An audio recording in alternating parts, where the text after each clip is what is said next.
The stream is live.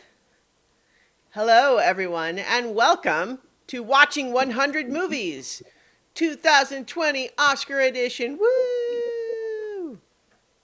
Whoa. I'm Christiana Ellis, I'm Mike Mateen. and Sorry, the spreadsheet. yes, we are looking at uh, Oscar nominations for 2020 season. If you are new to the sort of stuff that we do on the internet, we do this every year. We try to just play uh, play a little game with the nominees. Try to see as many of the nominated movies as possible before the award ceremony, and it's just for fun. There's not really any weight put on it. It's just to see good movies. It's to make you go out of your way to see a movie that you might not have gotten to see otherwise. Yep. And I say this every year, but part of the reason it's not a competition is because you would just always win. Like, Ah. I think you've won every year for like 8 years. Um, Well,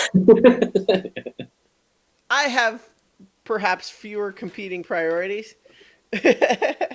yeah, I mean, yeah, you're the way that, I mean, your job is probably more 9 to 5 ish. Like, I have so many events and Hmm. things that make getting the movies in not always as convenient.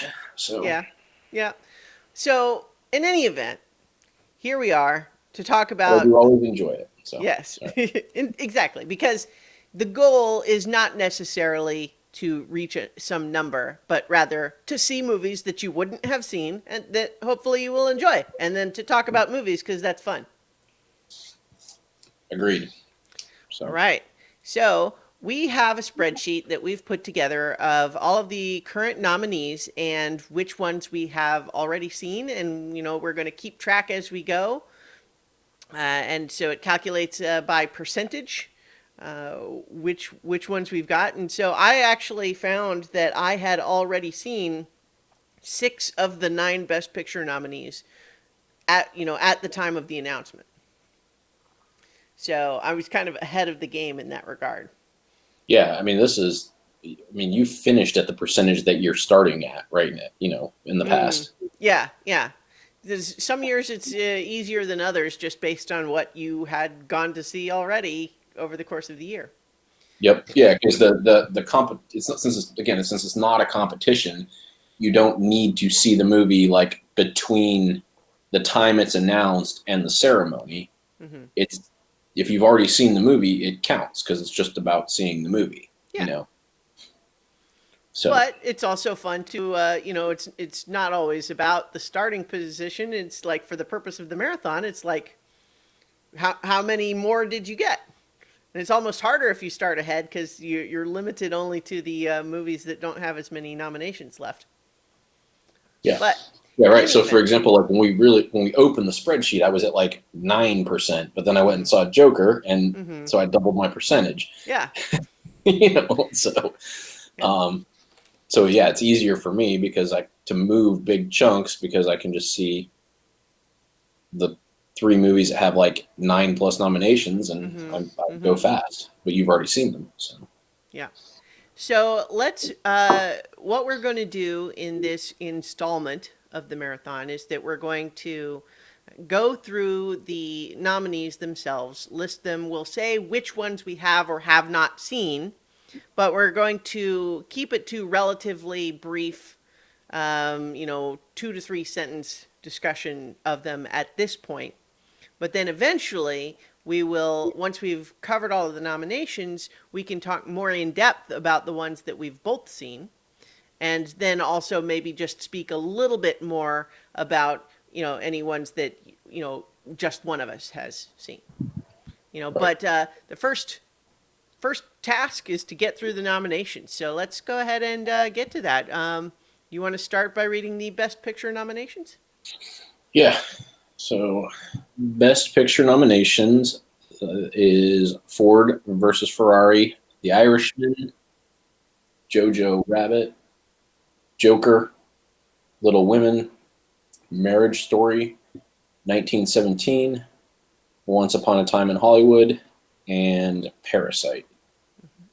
So And so while I have only seen Joker and Once Upon a Time in Hollywood, what one of the things I find interesting about this category is you have two Netflix only releases, or mm-hmm. Netflix primary releases, I think is what they're called, because they are available. Sometimes they were in theaters. Right, yeah. Um, and you've got the big hitters like the Quentin Tarantino's, 1917, a big war epic film, but then you Mm-hmm. also have a foreign movie in Parasite. So Yeah. it's kind of cool, even as we get into some of the other categories, there's some criticism about returning to the lack of diversity in nominations. Yeah.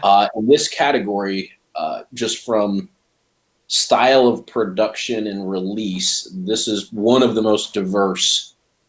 And I mean that in the Right. in again style of production and release. Mm-hmm. This is very different than it has been in the past, which is Mm-hmm. cool, I think. So. Yeah, I am relatively happy with this list of Best Picture nominees.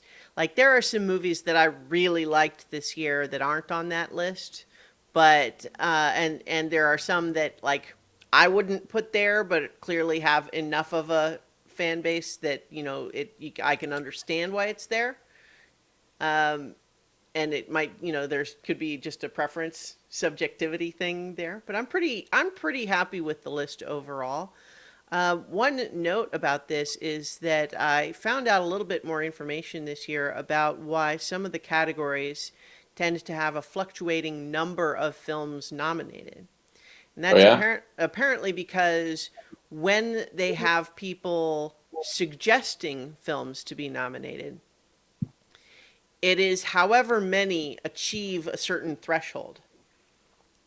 So essentially, um, it comes down to enough people have to suggest a movie to reach a certain threshold. And if enough movies meet that, that's how many there are. So, for example, makeup and hairstyling is one that often only has three nominations, right? Three nominees, but this year there's more, and it's because apparently during the nominating process, more people like suggested all of those other movies so that there were that many that rose above that critical threshold. Interesting. Yeah. Well, Uh, I couldn't think of any movies that I saw that I thought should have been on here that weren't. hmm. Do you have an example of one that you, or a Well, couple that you thought that you really enjoyed that could have been on here? so I really, really, really liked The Lighthouse, but it's also super weird, and I can understand why it doesn't have as much mainstream appeal. I really loved it. I would have loved to see it here, but I guess I'll just have to be satisfied with its one cinematography nomination. I guess yeah. Scrolling down, I thought. I mean, I'm glad Knives Out has a screenplay, but that was Hmm. probably one of my favorite movies of the year. Agreed. That's Um, another good one. so yeah, just kind of. But I can't really think of many others. Well, So, Uncut Gems was one of the ones that a lot of people thought was going to get some and didn't. Um, which I but haven't I seen, but I I can't haven't really either. Yeah. comment. So Yeah. yeah. So of the Best Picture nominees, as we mentioned, you've seen Once Upon a Time in Hollywood and Joker. I have seen all of them except Little Women and Marriage Story. Marriage Story should be pretty easy to accomplish because, as you mentioned, it's one of the net ones that's already on Netflix and premiered there. It's a Netflix original produced by them. But I do hope to see Little Women as well. I'm looking forward to that. I've heard I've heard it's a good adaptation of the story. And here's where I'm gonna say maybe this is a little bit weird, but like I don't think that I've certainly never read the book, and I don't think I've actually seen any of the other film adaptations of it. I am Hmm. familiar through cultural osmosis with many elements of the story, but I don't think I've ever actually watched or consumed any version of it other than just hearing about it. Interesting. Yeah. Yeah. Certainly not through avoidance, but yeah. In any event, yeah, so there's going to be a lot of good movies to talk about, though, on that list. But in the meantime, let's keep on trucking through these nominations. The Yep, best go for it. animated feature is the next category on our list, and of those, the nominees are How to Train Your Dragon: The Hidden World, I Lost My Body, Claws, Missing Link, and Toy Story 4. Now, the one notable movie that I think maybe some people might have expected to see there is Frozen 2. Whoops. Sorry, I had my phone still tied to my tethered to my computer. It happens. But no Frozen 2 on this list. I actually didn't get a chance to go see Frozen 2. I just didn't make it happen. So I'm intrigued by it. I want to see it, but I haven't. But Missing Link is one of those. It's the I don't think it's actually stop motion, but it's designed to look like it is. It's one of those with the Aardman, like Wallace and Gromit style, I think is one of those. But that was one that really just came and went in the theater. And so I feel like I don't even really know what it's about other than there's like Bigfoot involved somehow. Yeah, I'm not sure what it is either. Mm-hmm. Um, it's not one of the animated films. I mean, I didn't see any of these animated films. Yeah. I've seen Toy Story 4 and How to Train Your Dragon: Hidden World. All of the How to Train Your Dragon movies are good. I recommend all of those. You know, just for anyone who wants to watch a good animated adventure movie, all three are good. You should see them.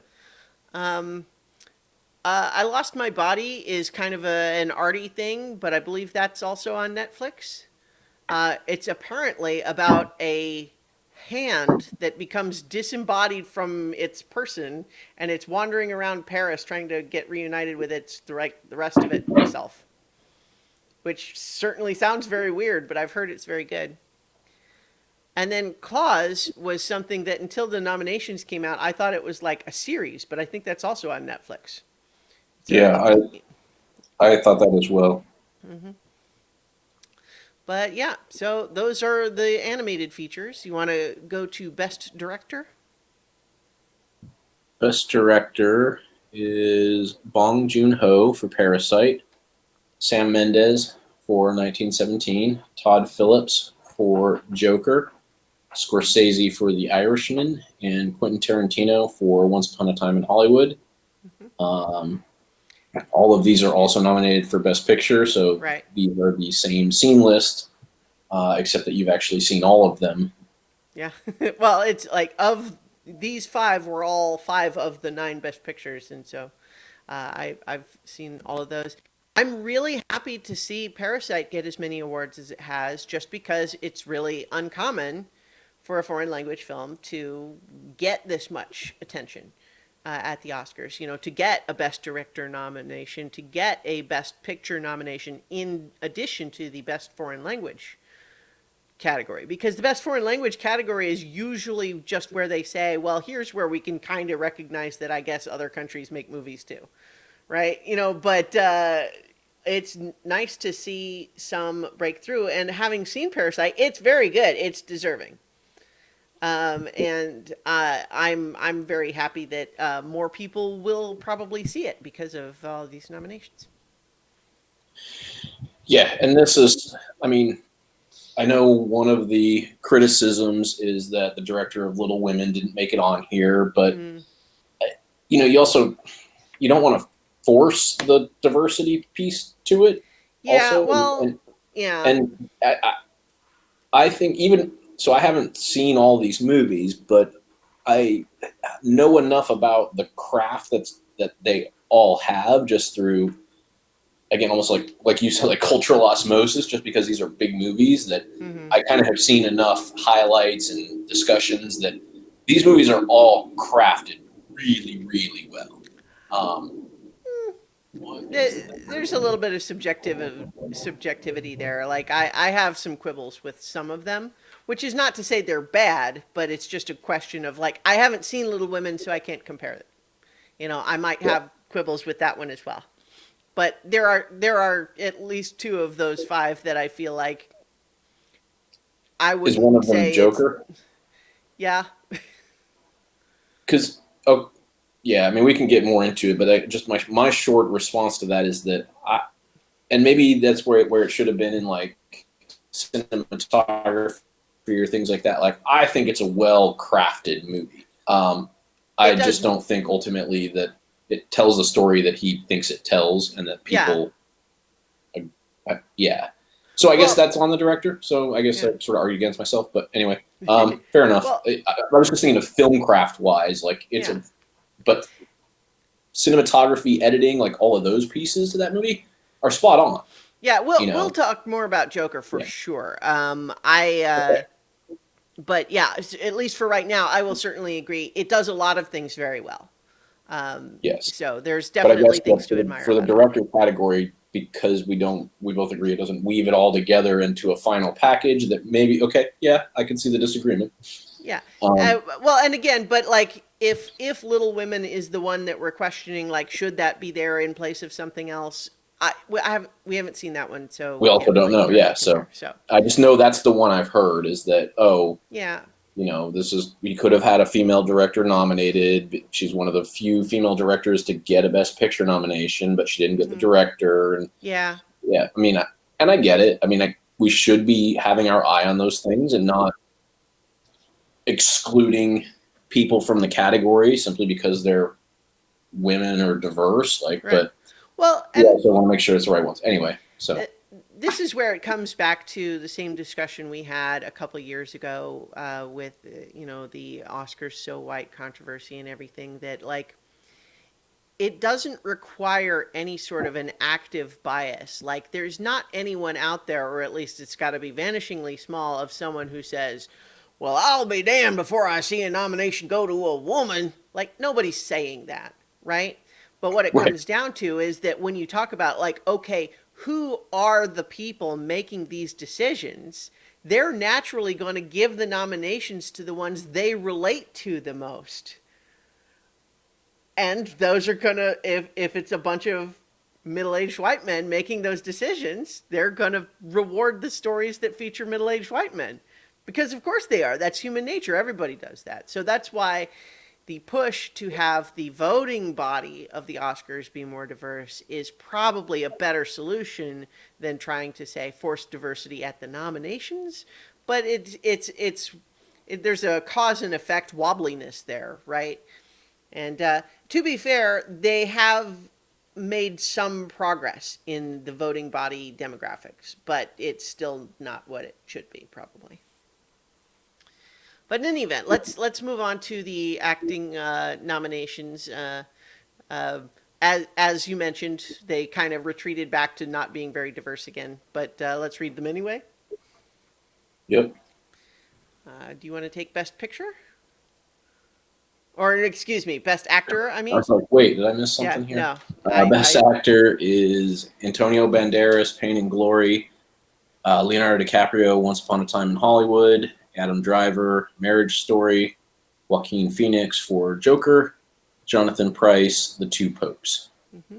And we have both seen the same two movies of those. But all the names are certainly familiar. Although Antonio Banderas, I think I may be mistaken, but is this his first acting nomination?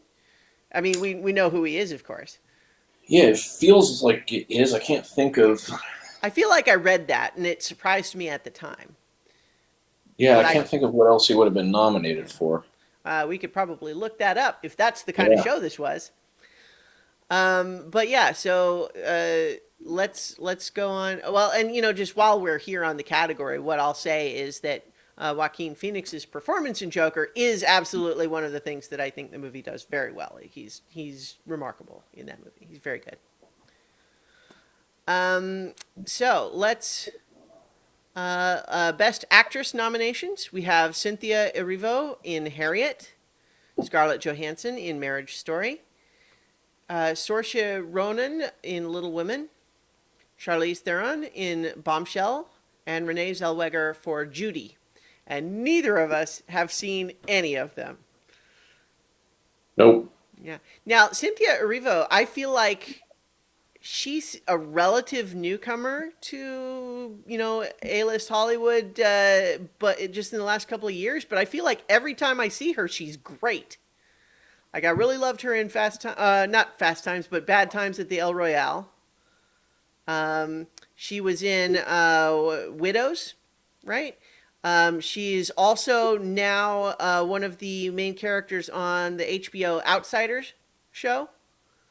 Um, she's just great. Like I remember seeing Bad Time at the El Royale and just saying like, who is that? I don't feel like I've seen her in anything before, but she's just awesome. So I really like her. I'm glad to see her get a nomination, although I have not yet seen Harriet. Yeah, I mean, I Mm-hmm. like every actress on this list, Mm-hmm. but I have not seen any of the movies. Yeah, so Saoirse Ronan is the only other name on there that's maybe not as public, like doesn't have as much name recognition, but we saw her, of course, relatively recently for Lady Bird. Was that just last year or is it 2 years ago? I think that was last year I think nomination. so, Yeah. right. So she was, of course, good in that. But yeah, so let's go ahead and move on to supporting actor.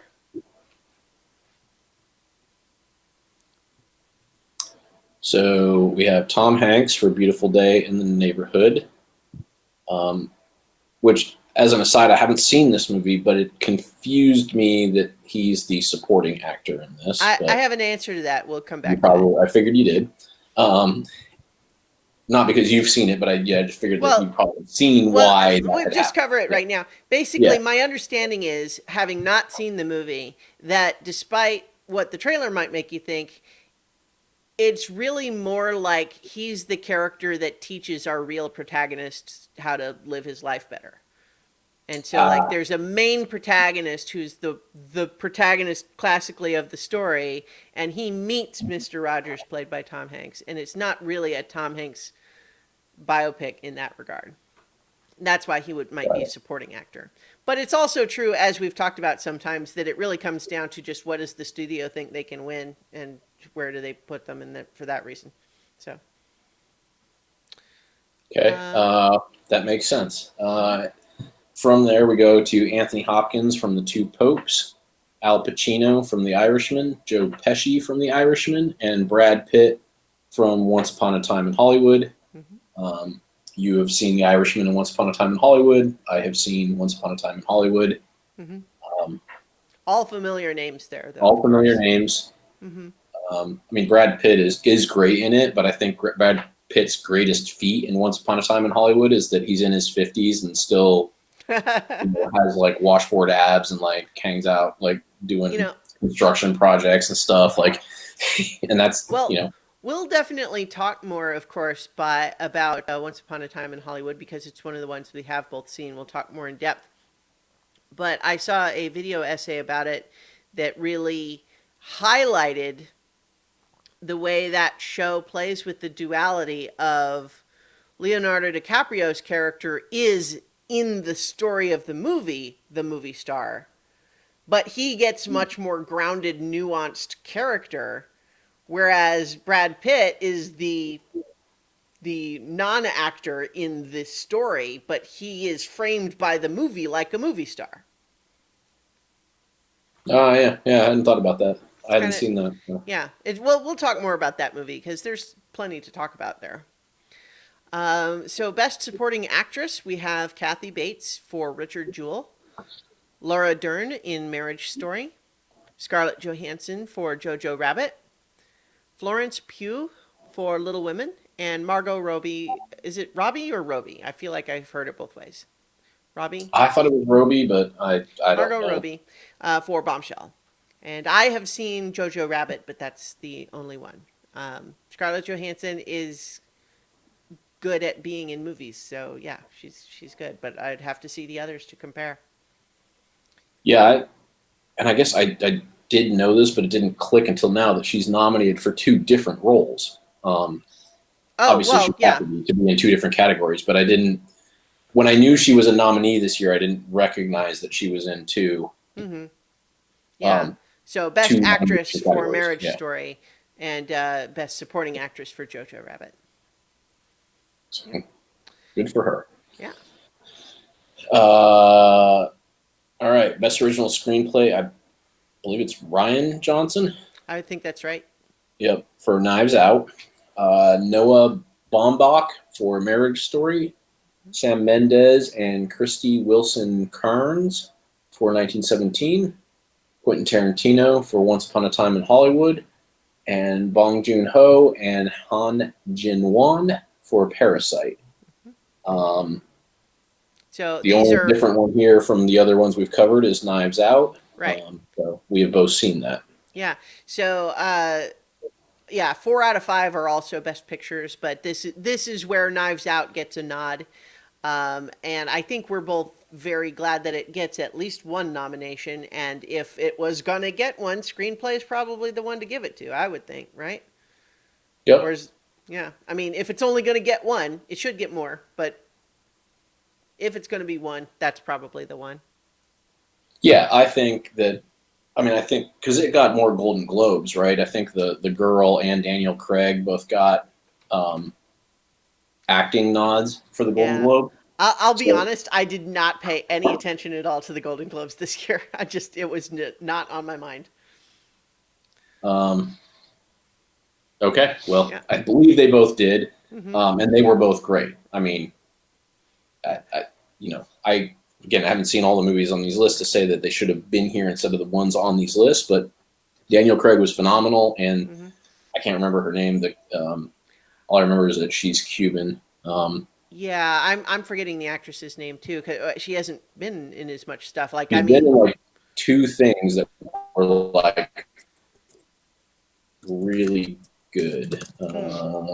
I will actually pull this one up. Well, while you're looking that up, I'll just mention also that this is another nomination for Parasite, where Best Screenplay is definitely an unusual nomination for a Best Foreign Language, for a foreign language film. I can't think of another one off the top of my head. So I'm glad to see it. Yep. So anyway, her name is Ana de Armas. Yes. And yeah. she was in obviously a bunch of foreign movies, and then she was in War Dogs, Blade Runner 2049 is where I remember her being really good at, because she's Joy. Right. Yeah, that's right. Then Knives Out, and then she's got a bunch of other things coming up.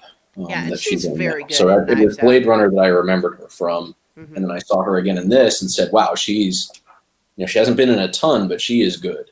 So yeah, she's very good in Knives Out. I think it's because she's sort of she is surrounded by this cast of scenery chewers. It could be easy to overlook how much she's doing in that role, but there's so much going on with her. It's great. Knives Out is good. Everyone should go see that one. The movie work, like the whole, I want to say the punchline, but like the whole, it's a murder mystery, so there's sort of this end resolve. Like, without her delivering such a delicious performance, like the whole thing doesn't come together. But that's So well, we'll talk way more about another one. We'll Knives Out. talk more about. I know. It's hard. Well, They're good movies. no, I'm trying to just proactively try to say we're tempted to talk more about it now, but we will talk about it later. Yes. So Best Adapted Screenplay, we have The Irishman by Steven Zaillian, based on the book by Charles Brandt. Jojo Rabbit by Taika Waititi, based on the book by Christine Lunens. Joker by Todd Phillips and Scott Silver. Little Women by Greta Gerwig, book by Louisa May Alcott, of course. And The Two Popes by Anthony McCartan. I don't know if it was just the website that I pulled the nominations from, but I was surprised to see so many of those with the book by, based on a book by or whatever. I feel like that's not usually included, even though it's obviously a Best Adapted Screenplay category.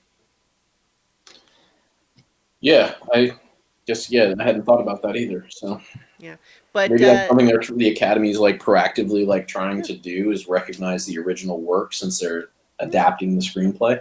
Mm-hmm.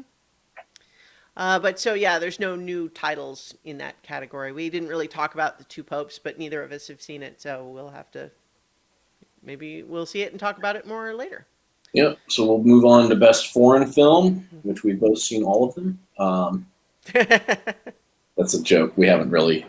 You've only seen Parasite, which obviously is on there, from South Korea. Corpus Christi from Poland. Honeyland from North Macedonia. Les Miserables from France, and Pain and Glory from Spain. I'm not familiar with any of these. I do obviously know the story of Les Miserables. Is it a And telling of Parasite, the novel obviously. again? I mean, is that what it is, or is it just using the title for some other story? Well, I guess you just said you didn't know, I don't so actually know, yeah. so I shouldn't claim that I Um, know what that movie's about. yeah, the only one that I've heard of separate from this context is Honeyland, which my understanding is actually, I think it's sort of a pseudo documentary, like it's like a partially scripted documentary. Um, but I heard that it was really good, so maybe that's one to try to make a point of if we can find it somewhere. Yeah, I always enjoy like these and the documentary ones. If I can find them, they're usually some pretty Right. interesting, So, kind of under the radar stuff yeah. that you get in there. Well, one of the things that I did glean from the whole Golden Globes ceremony was Bong Joon-ho, who's the director and screenwriter of Parasite, said in one of his speeches that if you are willing to climb over the 1 inch tall barrier of subtitles, there is so many movies out there for you to discover that are wonderful.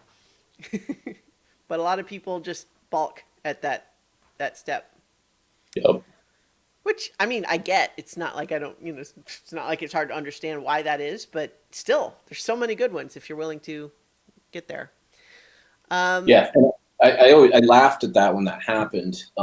It's just like a small yeah. aside, just family thing, because my father purposely puts on subtitles when he watches like British shows now, Mm-hmm. just because as he's gotten older, like just he doesn't need like hearing aid, but it's like it's just hard enough with the accents. So like my father's choosing to put subtitles on for Yeah. English movies, Mm-hmm. and there's people who refuse to see a movie because I have to read the subtitles, and so I do that sometimes at home during when it's hot out because my air conditioner is really loud.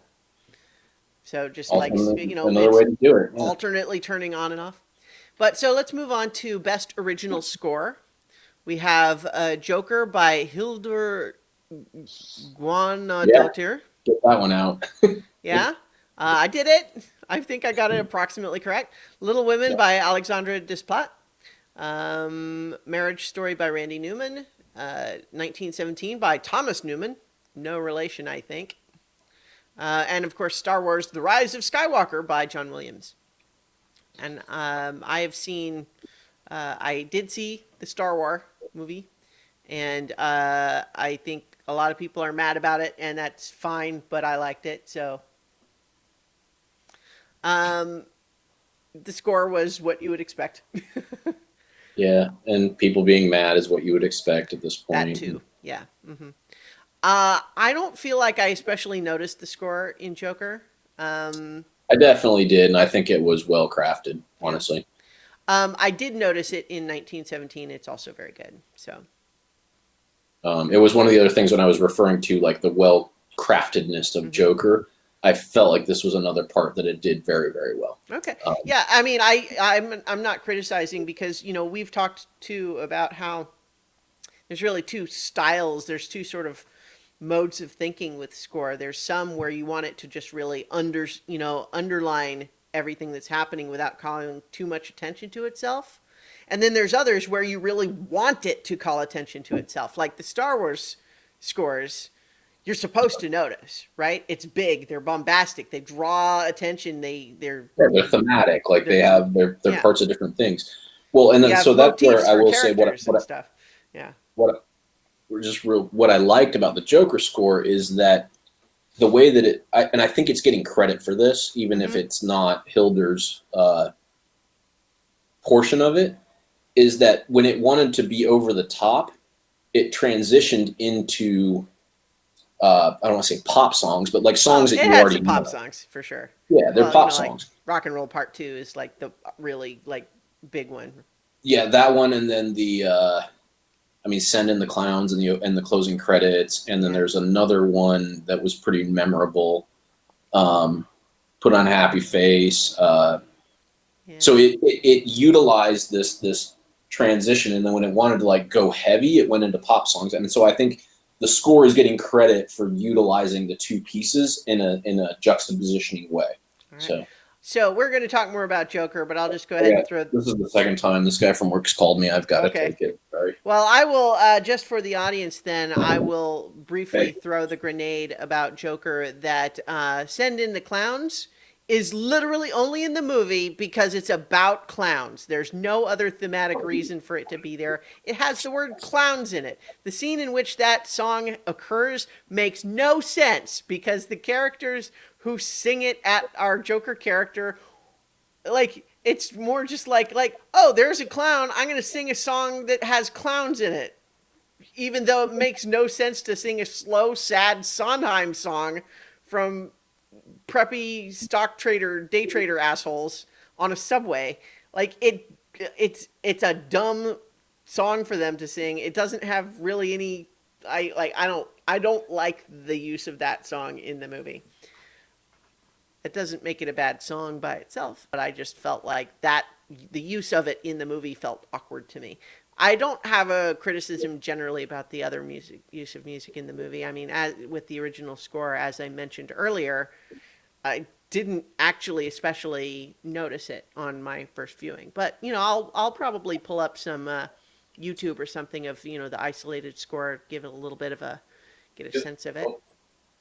But yeah, 1917 is one where it is one of the more understated scores in general, but there are long sections of that movie that don't really have any dialogue, and so the music kind of naturally is carrying a little bit more of the weight in those moments, and you certainly notice it. And then I I'm would almost back. okay.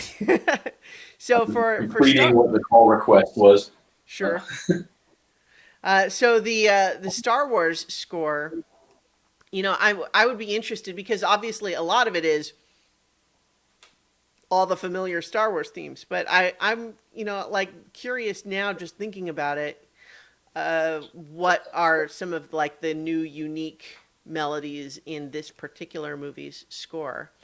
Just because every so often you get each movie has some of its own unique little riffs or new characters that get a little motif or something like that. All All right. right. Welcome Sorry about back. that.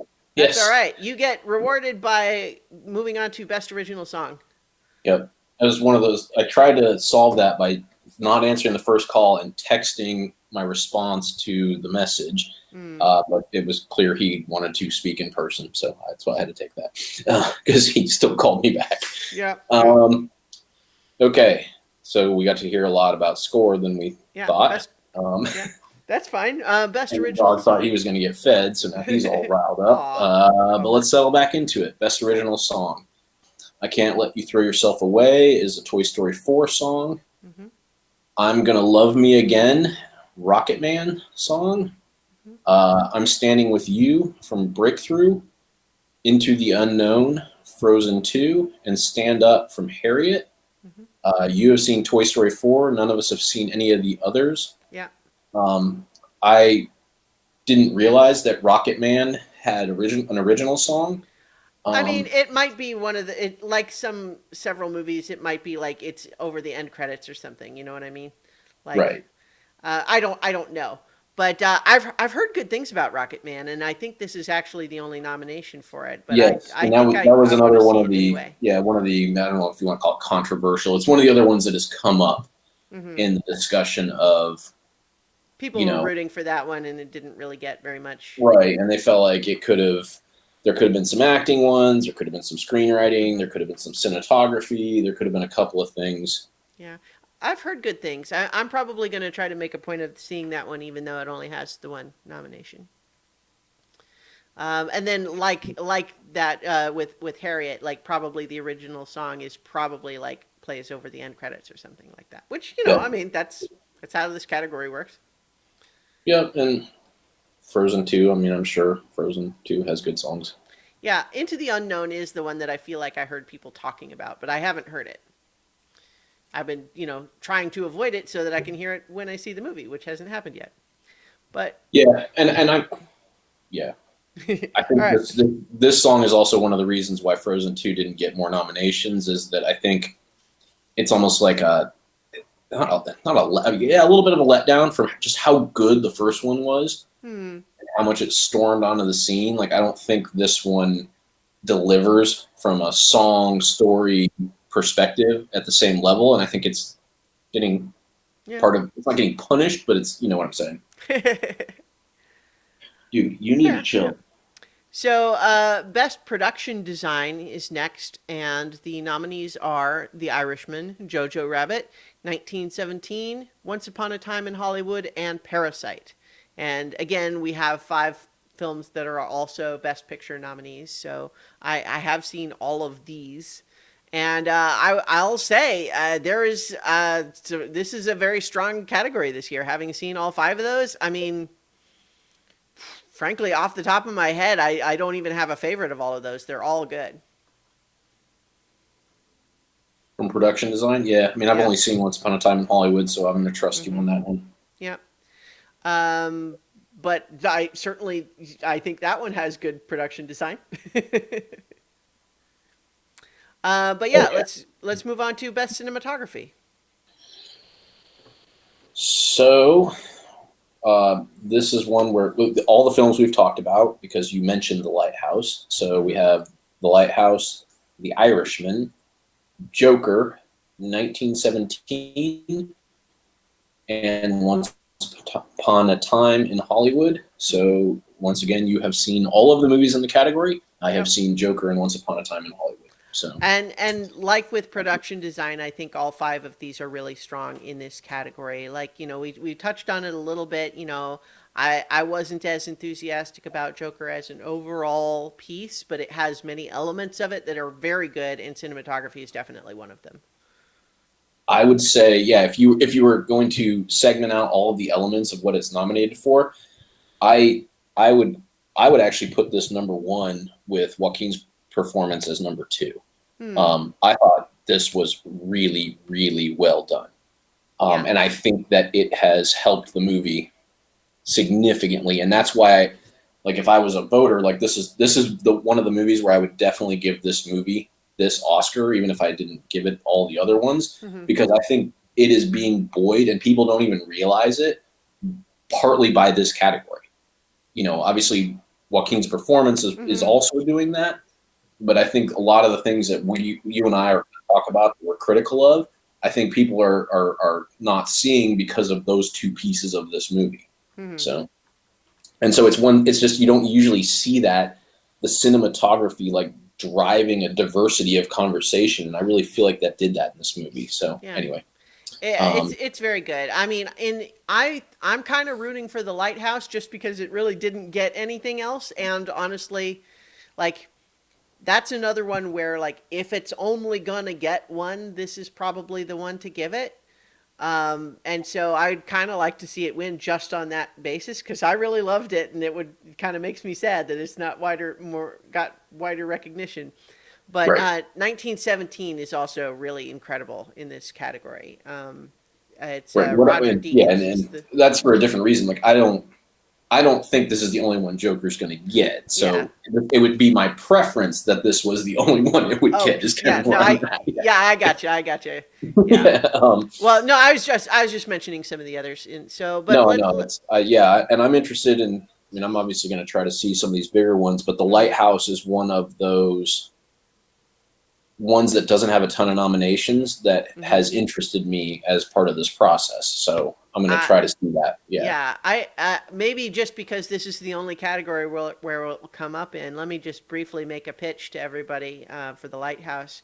And this is going to be a slightly unusual pitch, and there might be some of you out there who will not be swayed by this pitch, and that's okay because this is a movie that not everybody is going to love. But basically, if you watch the trailer, it's very strange. It says, okay, it's Robert Pattinson and Willem Dafoe playing crusty old lighthouse keepers in a lighthouse, and weird stuff happens. And that is the movie. That is what happens. But it's shot cinematographically. That's a word. Uh, Mhm. like it's an old silent movie. It's not a silent movie. It has sound, but the visuals look like a silent movie. And it's just so weird. I was on the edge of my seat through the whole movie. What's going to happen next? I hung on every word. It is sometimes gloriously weird. It is sometimes like almost painfully grounded. It's very good. I loved it. I recommend it, but it's very strange. So that's a positive thing in my book. That is very strange. I know, and I think that's part of what interested me is that it's I mean, it's not an experimental film, but like in a way it kind of is. Like, so I'm curious. It's good people involved. It's gotten good reviews from not just from your pitch, but other places. And, you know, it got this nomination. I'm just curious about it. So it's one I'm going to try to see. So we have Sprout Girl watching live and in the chat says sold smiley face. So I did it. Mission accomplished. Wrap. That's a wrap on podcast now. Okay. Yeah. So let's move on. Costume design. Did you read the last one? Yeah. So costume design is The Irishman, Jojo Rabbit, Joker, Little Women, and Once Upon a Time in Hollywood. And they're literally all period pieces this time. Which, I mean, you know, it's like, that's fine. You know, but it's just costume design always tends to be period pieces plus like sci-fi fantasy stuff. Right? Yep. But yeah, I mean, I've seen all of these except for Little Women, and they've all got good costumes. I don't actually consider myself much of an expert in this field. I'm fairly oblivious to clothes a lot of the time. But yeah.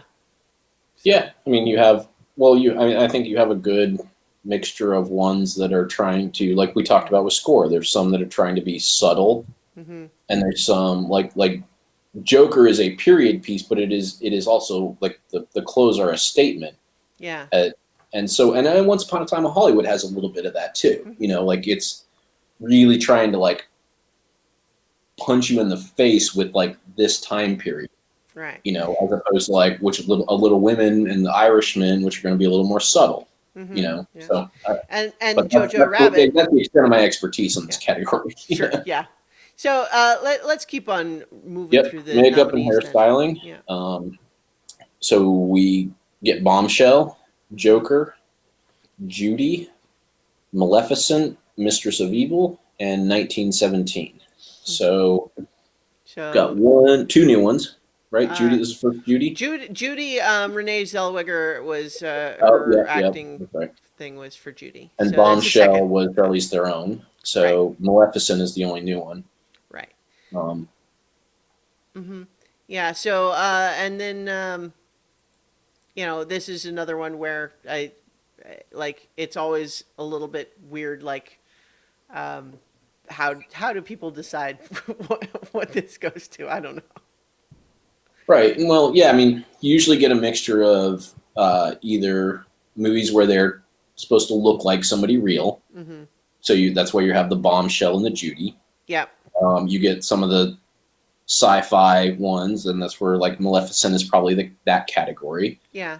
And then you usually get like somebody who's like changing in age. So I actually was curious before this came out if they would allow, like if the Irishman would try to be a part of this, you know, because obviously it's not actual makeup and hairstyling, but like it's part of the conversation, but I would say watch it and then tell me if you think it would actually get nominated, even if that fair was enough. Yeah. Because I guess I have heard that too, that they look very smooth old men. Like, yeah. So my take on the whole de-aging that they do throughout most of The Irishman is that it's fine. It's okay. But there are definitely scenes where Robert De Niro is supposed to be a young man who is very obviously walking like an old man. And I'm just feeling like this part of it is not working for me. Like it doesn't ruin the movie. It's fine, but it's also not something I would give an Oscar nomination to. Fair enough. I mean, I'm sure it's hard work, but it's hard work in service of an end that I'm not sure was really worthwhile. Yeah. Well, and then the final sort of category that you get in here, you do get war movie. Yeah. In here, and so you got 1917. Joker's sort of the anomaly, but obviously like. its I saw. makeup is a part of the Yeah. story. Like And so it sort of falls outside of the standard what gets nominated. yeah. You know. Well, and then some of the same things that you would be talking about with a war movie like 1917 is also relevant in Joker. Yeah, fair Yeah. enough. Yeah. So, but the one I did see a funny thing on Twitter that was just joking about Joker's nomination in this category and just saying a man with dark hair dyes his hair green without lightening it first, and they want to give this movie the Oscar for it. That's clever. I Yeah. like that. Well, and you know, it's just I guess that hair dyeing joke, but let's keep moving. Best documentary feature is American Factory, The Cave, The Edge of Democracy, For Sama, and then Honeyland, which, as I mentioned, is it was also the best foreign language film. So I was right in remembering that it's a documentary. Yes. Um, uh, We've seen none of these. Yeah, and like honestly, I hadn't other than Honeyland, which I mentioned having sort of casually heard about. Like, none of these are ones that I feel like I've heard a lot through the grapevine. You know. I mean, I've heard of American Factory just Mhm. because it's produced by Obama. Oh, okay. So Yeah. Well, you know, like it, uh, documentaries, trying to encourage people to see them is a good reason to do all of this. And we always kind of say it's good to yeah, try to make a point of seeing some, but yeah. yeah.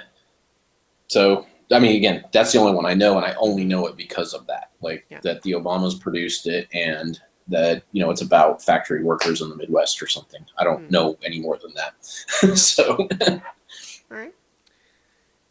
So you want to take best sound mixing? I'm gonna do best sound mixing and best sound editing, just like they do on the Oh my gosh. Can't on stop you the on the now. Oscars. Yeah. Yeah. Just because again we talk about it every time we go through this. Like every time we look it up, we understand the difference, For about 30 seconds. right? And then we forget it. So, and then they try to educate us on the Oscars, and we forget it. Yeah. It's There definitely, is for the people who do this. There's a difference. We've recognized of that. We've course. looked it up, Hmm. but for us, it's kind of just a big category of 10 films. Yeah. So you have sound mixing, Ad Astra, Ford versus Ferrari, Joker, 1917, and Once Upon a Time in Hollywood. Then for editing, you again have Ford versus Ferrari, Joker, 1917, Once Upon a Time in Hollywood, and you add in Star Wars: Rise of Skywalker. Right. Um, So this is our first nomination for Ad Astra. yes, And which second, neither of us have seen, yeah. but I've heard that it's good, just I not. I feel like I heard competing things about it. Like I heard some people say it was really good and other people that weren't impressed. So I don't. That's why I didn't see it in the theater. I was kind of got mixed signals on it. But Yeah, my reading was mostly in the good but not great. Like, hey, you'll enjoy it, but it's not. Again, it's not going to be nominated for all Yeah. these Academy Awards or anything. Mm-hmm. I will say Ford versus Ferrari in both of these is a good nomination because sound is a big thing in that movie. Just because it's obviously about racing, you know, cars in the 1960s time frame, but just the way they created the audio effects of being in that space during the races and everything is very effective. I noticed in the theater that it was very good. Perfect. So Plus, there are a bajillion people who are obsessed with cars out there who would get really mad if that 1963 Ford actually sounded like something else. oh yeah, for sure. Yeah. Anyway, And then obviously like 1917. I mean, if it's a well-made war movie, you're going to get that. yeah, And Joker, again, we don't know this category well enough, but the ones we do know, we recognize where the craft is good, and so I would trust that the craft is good here. yeah. I mean, yeah, Joker is very well made technically. Yep. Yeah. So All right. So, best visual effects We've got a first nomination for Avengers Endgame, and then The Irishman, The Lion King, 1917, and Star Wars: The Rise of Skywalker. So I think what you were talking about with makeup is really where they're doing it with effects here, but like Especially, which is funny after you just bashed it. I know, like, well, see, the thing is, fine. like, I mean, that's yeah. what it is like it's not that it's bad, it's just that like it's almost in a way almost worse to be good,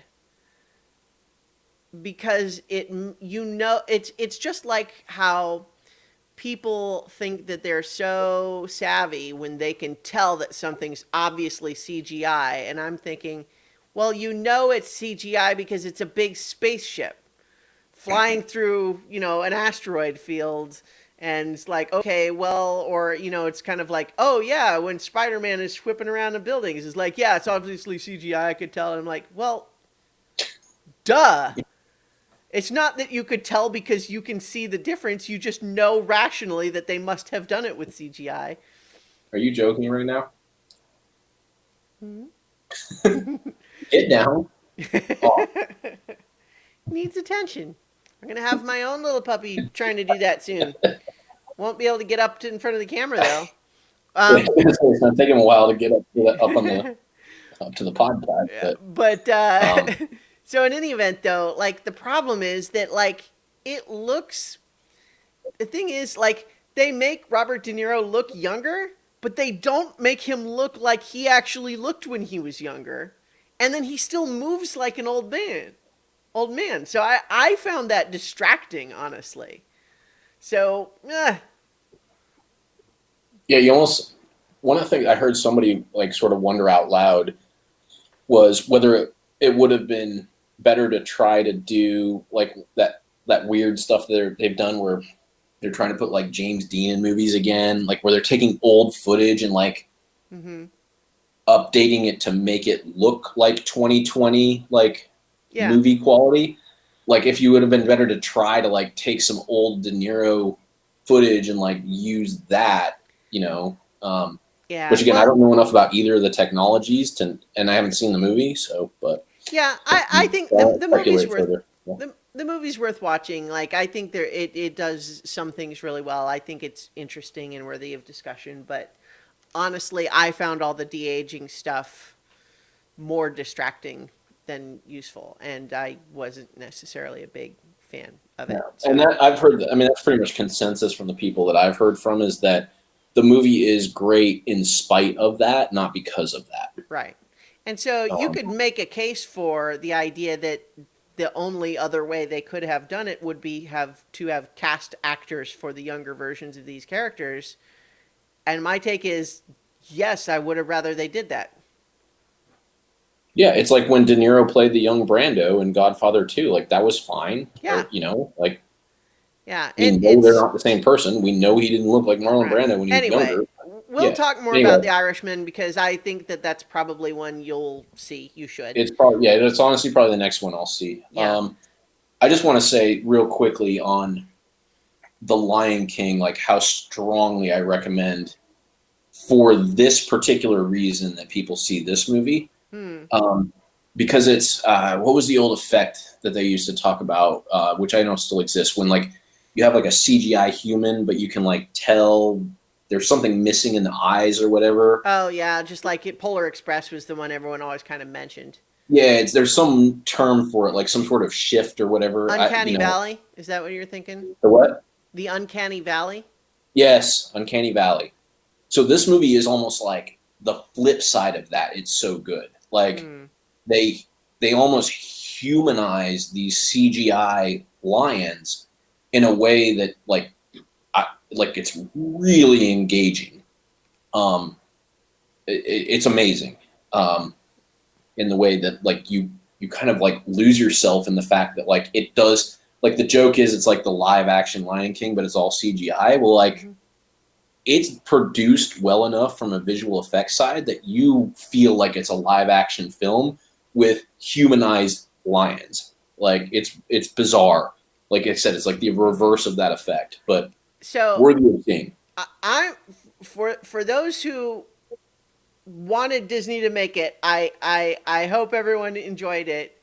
But like I can't, I'll watch it because I can absolutely accept that extremely talented people worked very hard on it, and it's like the top of the craft in terms of that particular art form. But it's an example of something where I don't want it to be that. I like the cartoon ones better.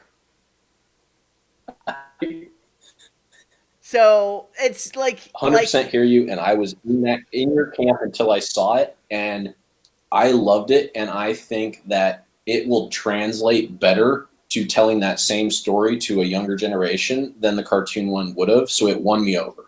I'm not saying it's going okay, to win you well, over, you but say it did you were win me over. in my camp until you saw this one, but you also liked the Beauty and the Beast one and told me I should see that one. Yeah, I did actually. Yeah. So So I'm in your camp in the way that I think that I you, feel like I should it's be in your camp. But every time I see one of them, I'm like, these are awesome, yeah, and kids love them. and that's fair. Like I don't want to tell anybody else that they shouldn't like it. Like that's because obviously, like I said, really talented people are working very hard on it. They're trying to make the best movie they can, but like it's just so anathema to my sensibilities of what I want the movie to be that it's kind of just like saying um, you have the best chef in the world making an incredible version of something you were allergic to. I still don't want it. I'm sure it's very good. Fair enough. So I that's won't but force you to see it as part of this. If no, yeah, you well, I'll probably watch it. It's but I guess I'm just sort of like every so often I allow myself something where I'm just going to give myself permission to be completely irrational about it, and this is one of those things. fair enough. And I'm I get it. I want to Yeah, be like nostalgic and maybe yeah. even a little bit like pedantic about it, but Well, I liked it. I I like mean, Beauty and the Beast. I haven't seen Aladdin. I'm probably gonna like that. the thing Um, is, they keep making them. They're obviously making money. That means a lot of people like it. A lot of people are seeing them. So, like, good for them. It's not what I want, but guess what? There's lots of other things that I could watch instead. It's not like yeah. they're. It's not like I have to do without something else because they're doing. Well, Well, I don't and know. so Maybe. I'll But, postscript this with one of the other things that this has started to get me excited about is that they've had so much success with these ones that are kind of still recent enough that are classic that I'm excited if they start digging a little deeper into their vault mm-hmm. once they run out of these and maybe get like a Wind in the Willows or something that like people aren't familiar with anymore Yeah. and engage people in a story like that. Because could you imagine that with this kind of CGI with like how evil those weasels would look and like how cool that would be like and getting kids to love that, like I think that would be fun, you Yeah. know. Yeah. I honestly would be more interested in a remake of something that is older like that. I think that part of my knee jerk reaction here is that it just starts to feel like this infinite recursion. Like, how long before we get the new remake of the remake of the remake? You know what I mean? It's like they're eating their own tail.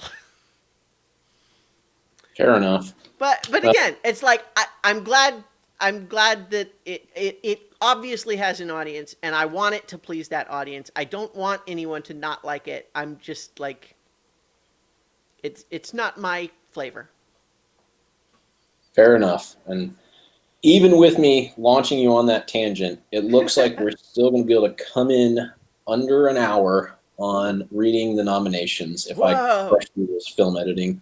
Yeah. Um, so, film editing: Ford versus Ferrari, The Irishman, Jojo Rabbit, Joker, Parasite, all movies that we have talked about and are well crafted. Yeah.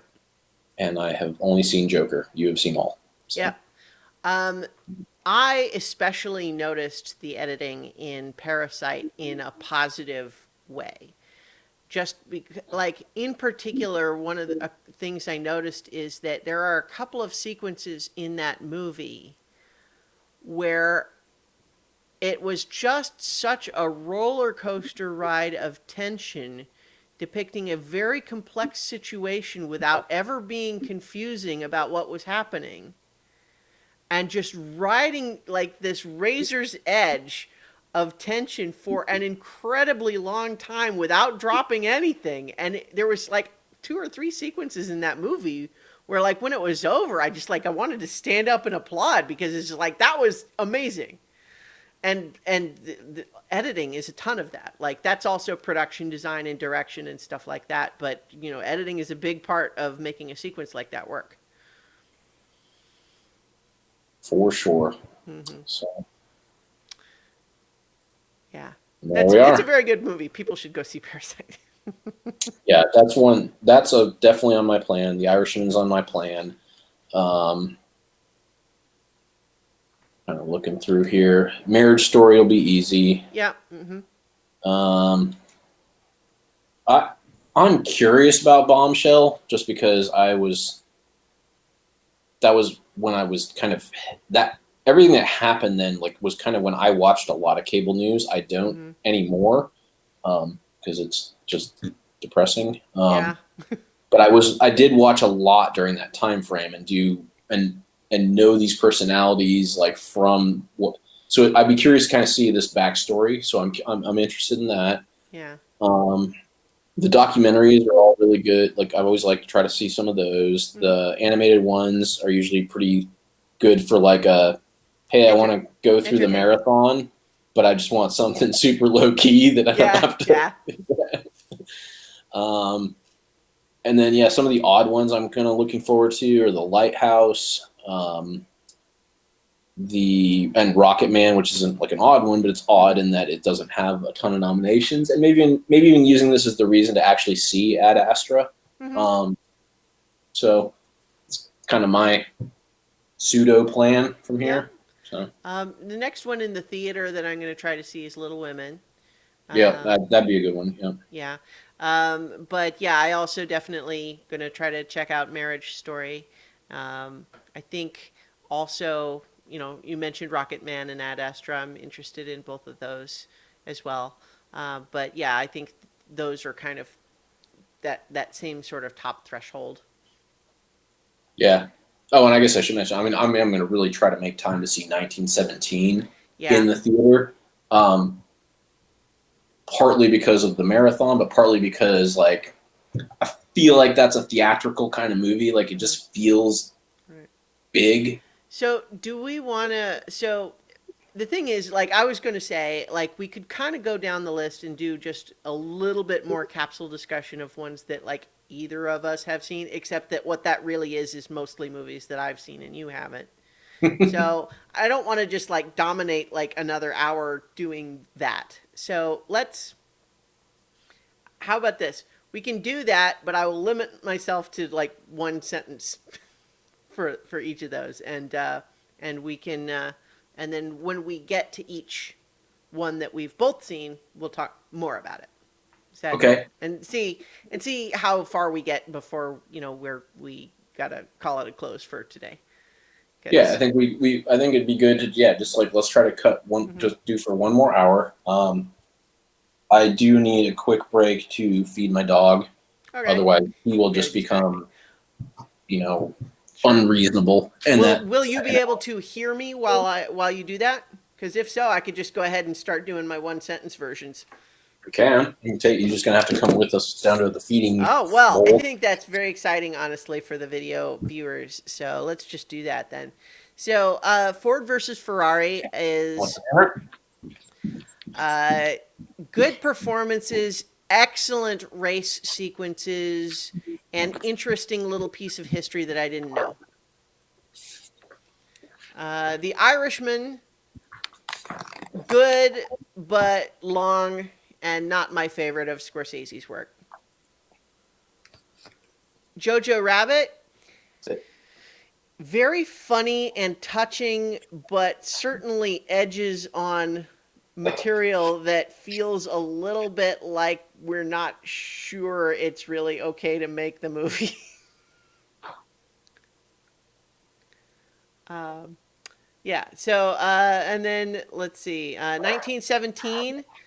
Um, very powerful, but occasionally exhausting standard war movie tropes livened up by some gimmicks, but also just really well crafted. Parasite is like, if there's one movie on all of this that I feel like people won't see unless I really nudge them, it's this one, and they should see it. And I'm officially nudging because it's great. It's complex and funny and scary and interesting and all of those things. All right, so those are the Best Picture nominees. Are you Keep just going. I'm almost back. all right? Ready. So for the Best Animated Feature, How to Train Your Dragon: The Hidden World. Like I said earlier, all of the How to Train Your Dragon movies are good. This one continues to be good. If you haven't seen the others, you should watch those first, and then you'll know whether you want to watch this one or not. If you have seen the others, then we'll watch this one. What are you waiting for? Toy Story 4. Good, but feels superfluous.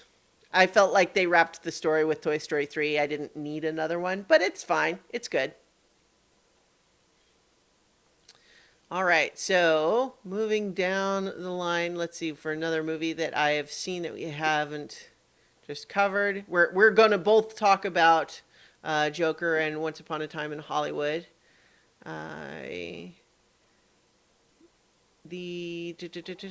Knives Out, we're both going to talk about. And then Star Wars Rise of Skywalker. I feel like I summed it up already. I like it. It's got problems if you're willing to poke at it, but if you're willing, just going to let it give you a ride, it's fine. I liked it. All right. Do you want to talk about Joker? Well, don't I have to do the ones that I've seen? Oh, You haven't. well, yes. Let's go ahead and do that right now. So, The Lion King, I feel like I've said what I wanted to say about that. Mm-hmm. That might be it. I think, yeah, that's the only reason I kind of laughed, was just because I think that was the only one. I knew that. Yeah. That's why I was trying to be funny. Yeah. Mission accomplished. Yeah, I think that literally is it. So, well, you saw other movies. It just, they were overlap with ones that I saw. yes, that's the only one I've seen that you have not. Yeah, so we're going to start launching a Joker. All right. So, did you read that very long essay that I sent you? I did. It took me like 3 days, not It was, like yeah. 3 days of reading, but like I read it over the course of 3 days because it was very long. Yeah.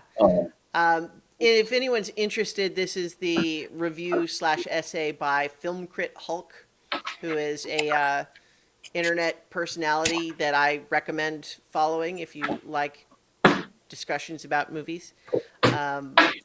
And I'm not going to try to summarize his very long essay right here, other than just to say that I'm kind of highlighting that as a means to say there is discourse about the movie, right?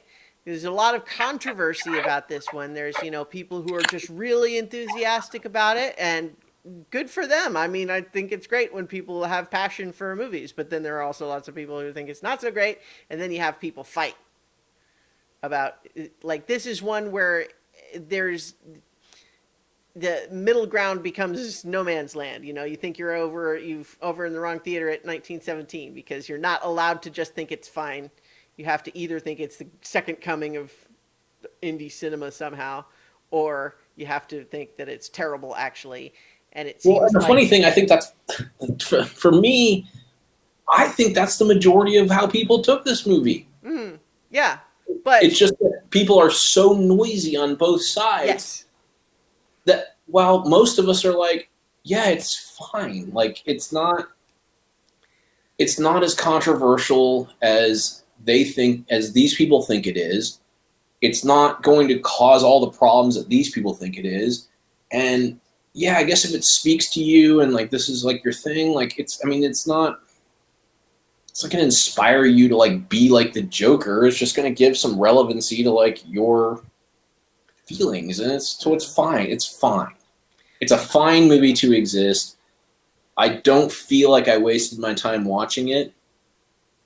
I think my comment to you when I finished it is, outside of like Joaquin Phoenix's performance, I don't think this movie is as good as Todd Phillips thinks this movie is. Yeah. Because that's what I remember the most about it, is him going on this tour and just whining about it. Like, yeah. how he had to make it because he can't be funny anymore, and like this was his story because like he can't make funny movies like The Hangover because people will judge him and he can't have those jokes. So this is like his sad song, and it's so personal and so relevant, and it's like it's not any of those things. Like it's fine. It's fine. Like I think that's the more controversial point of view right now, but I think it's the more mainstream point of view. I mean, I think we're probably more or less on the same page, is that in many of the technical, like cinematography categories and all of those sorts of things, just like the craftsmanship of making a movie that looks and sounds good and then casting good actors in it, it does all of those things really well, but it just feels hollow ultimately to me. It feels like there's not actually really any there. It thinks that it's dealing with some weighty subjects, but it handles all of those things so incoherently that it ultimately isn't actually about anything meaningful. But that sort of empty space in it allows people to kind of insert whatever their own personal take on these things is. And that's why I think you get the people who are just like saying, yes, this is like, I so identified with this, and it's like all about like inspiring the worker class revolution, and everyone else is going, what? And then you have the other people saying, no, it's all about, the incel ideology and all of that stuff. And it's like, it's not really that either.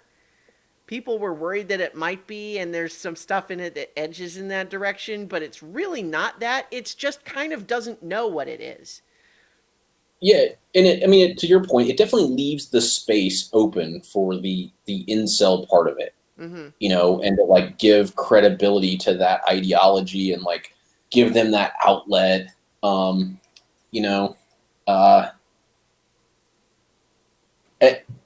but I think one of the best points that was made by Hulk in the article that you sent me, was a couple of there's these things. There's these scenarios and scenes in the movie that are actually really powerful and really interesting. But where the fault in the movie is that they don't link to the rest of it. Like I think that the whole idea that and this is why I kind of trailed off of this from the incel part of it, the whole idea that he kind of fell in love with this girl in the elevator, and then created this life like where she actually was a part of it and was like his girlfriend, and then had that broken when like he actually was stressed and like went to see her, and she was like, why are you in my apartment? And it like clicked with him like, oh, I've been kind of hallucinating all of that. That was a powerful sequence, but then nothing happened after that. Like, and then again, it leaves that space where everybody's saying, oh, well, it's because he killed her and she was a minority and they can't show that. Well, it's like, you just made that up. Right, yeah. The movie does not tell you that. You can infer, like, you can fill in the gap in your own way and interpret you have to interpolate an explanation that the movie does not give you for why she just never shows up again. Right. And then the strongest argument that I heard, like a personal argument that I had with somebody, was, oh, well, it's true because the other time that he kills a minority is when he's in Arkham or whatever at the end of the movie, and it doesn't show that either. It just shows him walking with blood prints from his shoes. And it's like, I feel like that supports my argument in that the movie at least showed you that something happened to her. Yeah. And there was blood on his shoes. In the other one, it's never dealt with. These are not the same thing. Like, just because there were two minority women, like, doesn't make them the same situation. And it's like, and so there's a lot of that with Yeah. people where they're lifting these things that Well, aren't there. Yeah. exactly. And I think that is a perfect example of how the whole concept of ambiguity and not really confirming something one way or the other can be very powerful in some ways. But here it feels pretentious and used without actual purpose. Like, for example, what I would want to say is to someone who's asserting, well, I'm sure that it's supposed to be that he killed her. And I'm saying the movie does not tell us that. So what is it if you think that it's trying to be ambiguous and not just dropping the plot thread? What is the purpose in being ambiguous about that? Why not? Like, they could have made it clear that that happens without showing it on screen, just Right. like the blood footprints that you mentioned, right? Like, they could make it clear that that's what happened without having to depict it on screen. But the problem is that the movie wants to have it both ways, right? It's trying to keep you being sympathetic to Arthur, even as they kind of toy with maybe he's menacing, but they only ever definitively show him killing bad people, sorta, kinda. Like the whole thing with his mom. Like, was she just crazy? Or was it gaslighting from Thomas Wayne? What was the actual answer there? The movie doesn't tell us, but it simultaneously tries to be ambiguous and definitive in a way that just accomplishes nothing. Yeah. Yeah. I mean, I think I agree with you. Yeah. And the funny thing is though, like I'm kind of glad the movie exists. Like I like that, and I kind of like that Todd Phillips is the guy that did it. Like I get his aggravation with comedy and like, and the reality is like but I think it's a good discussion. Like, you know what? Maybe you shouldn't make movies like The Hangover anymore. Maybe it's not that we're all so PC, but maybe the fact that like one of the first jokes in it was that the character that we're most sympathetic to is actually a pedophile, like, which is also brought up in Hulk's art. Yeah. And it's like, okay, yeah, that's a locker room joke. It's kind of funny. Like, it's not meant to be. It's dark. It's dark humor. Like, you can explain it away, but like maybe we just need to evolve from that. Like, maybe you can be funny without doing that. And and you know, and there were plenty of funny. Like, I didn't think that was one of the funniest jokes in The Hangover. I didn't even know. I didn't even remember that joke was in The Most Hangover. people don't, I don't think, remember that. No, Like, no I one does, didn't. because Yeah. it wasn't that good of a joke. Like, and I'm most going to people go out like, and say Hangover's not that good of a movie. I it's mean, not, and it has some funny parts. yeah, sure does. And there are some jokes in it that are funny, and all of his movies are like that. And but it's not that you're just not permitted to make these jokes anymore. It's that those jokes weren't ever as funny as you all thought they were. Yeah. And and people are just more attuned to it now, as opposed to being dismissive, which is what I was. I wasn't offended when I heard that joke the first time I saw The Hangover. I was dismissive of it because it wasn't funny, and it was just stupid. Yeah. And so it glossed over in my mind, and it's not one of the 5 jokes in the movie I remember.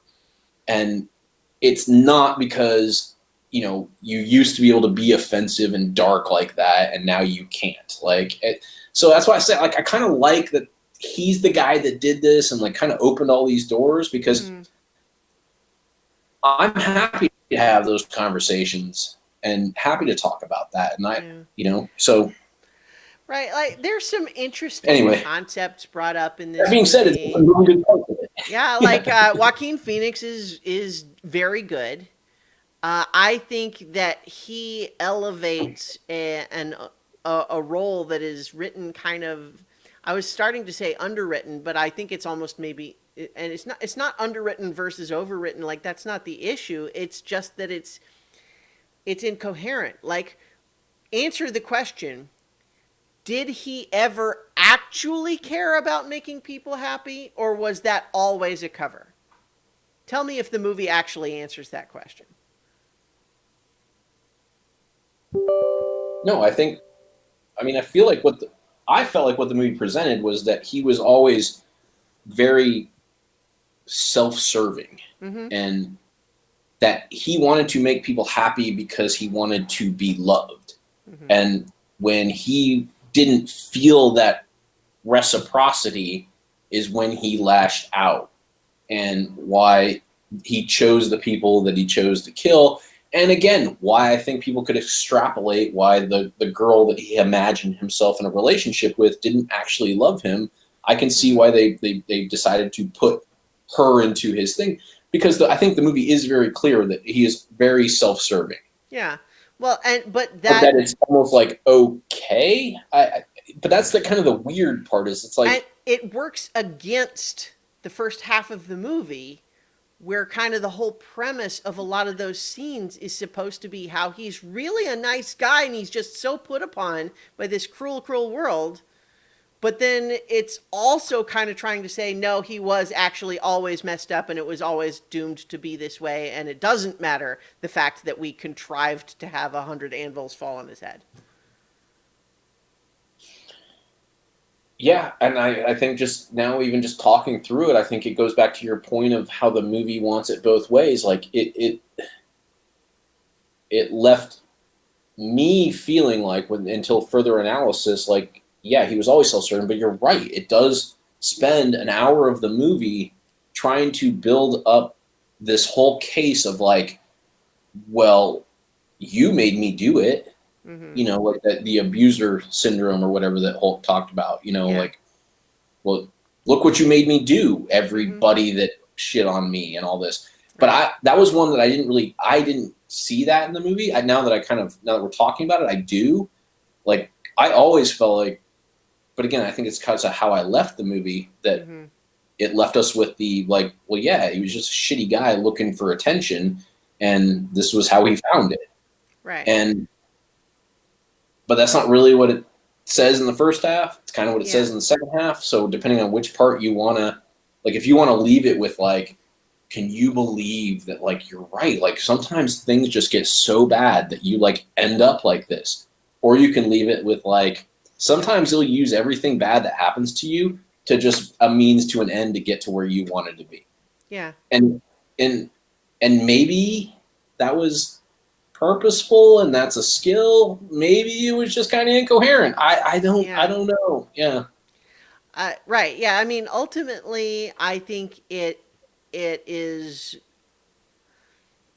for all of his talk in his Todd Phillips's interviews, where he's trying to make it seem like somehow this is not just some comic book movie. You know, he's basically, no, well, other people are using comic books and making this just disposable entertainment, but no, what I have done is this masterpiece of important cinema work. And I just feel like it's actually not that. You've really told a fairly conventional comic book story here with some stylistic flourishes that are interesting and worth talking about. But ultimately, it just, if you try to put any actual, like, have it support any real weight, it just collapses on itself. Yeah. It's not internally consistent. There's no structure there to actually support real analysis of any of the issues it toys with. Yes, I agree. And Yeah. yeah, and I think the last point that I already made it a little bit, so I won't belabor it. But I do think that the craft, and particularly the cinematography, like, Mm-hmm. in addition to Joaquin Phoenix's performance, like, it elevates the movie. It allows you to buy into what he's saying, of like this is this cinematic craft that, like, what I have done, and that it touches so many people, and those people that want this movie to touch them in that Mm-hmm. way, they can look at it and it's beautiful, and they can say, yeah, this is a powerful movie that speaks to me, Yeah. even if they're only cherry picking what they want, because the tapestry in which it's painted is so engaging. Yeah. The You know, all of that stuff about it, the performances, this, the dialogue within individual scenes is pretty good. The all the cinematography, all of that stuff is more than sufficient to support watching this movie like a theme park ride, where you just enjoy the highs and lows of emotion that it gives you. You get some superficial catharsis, and you had a good time at the end. And I think that is a perfectly acceptable way to watch this movie. And I think that people watching it that way, by and large, have a good time and don't worry so much about some of these other things that we're talking about. And that's okay. That's allowed. Yeah.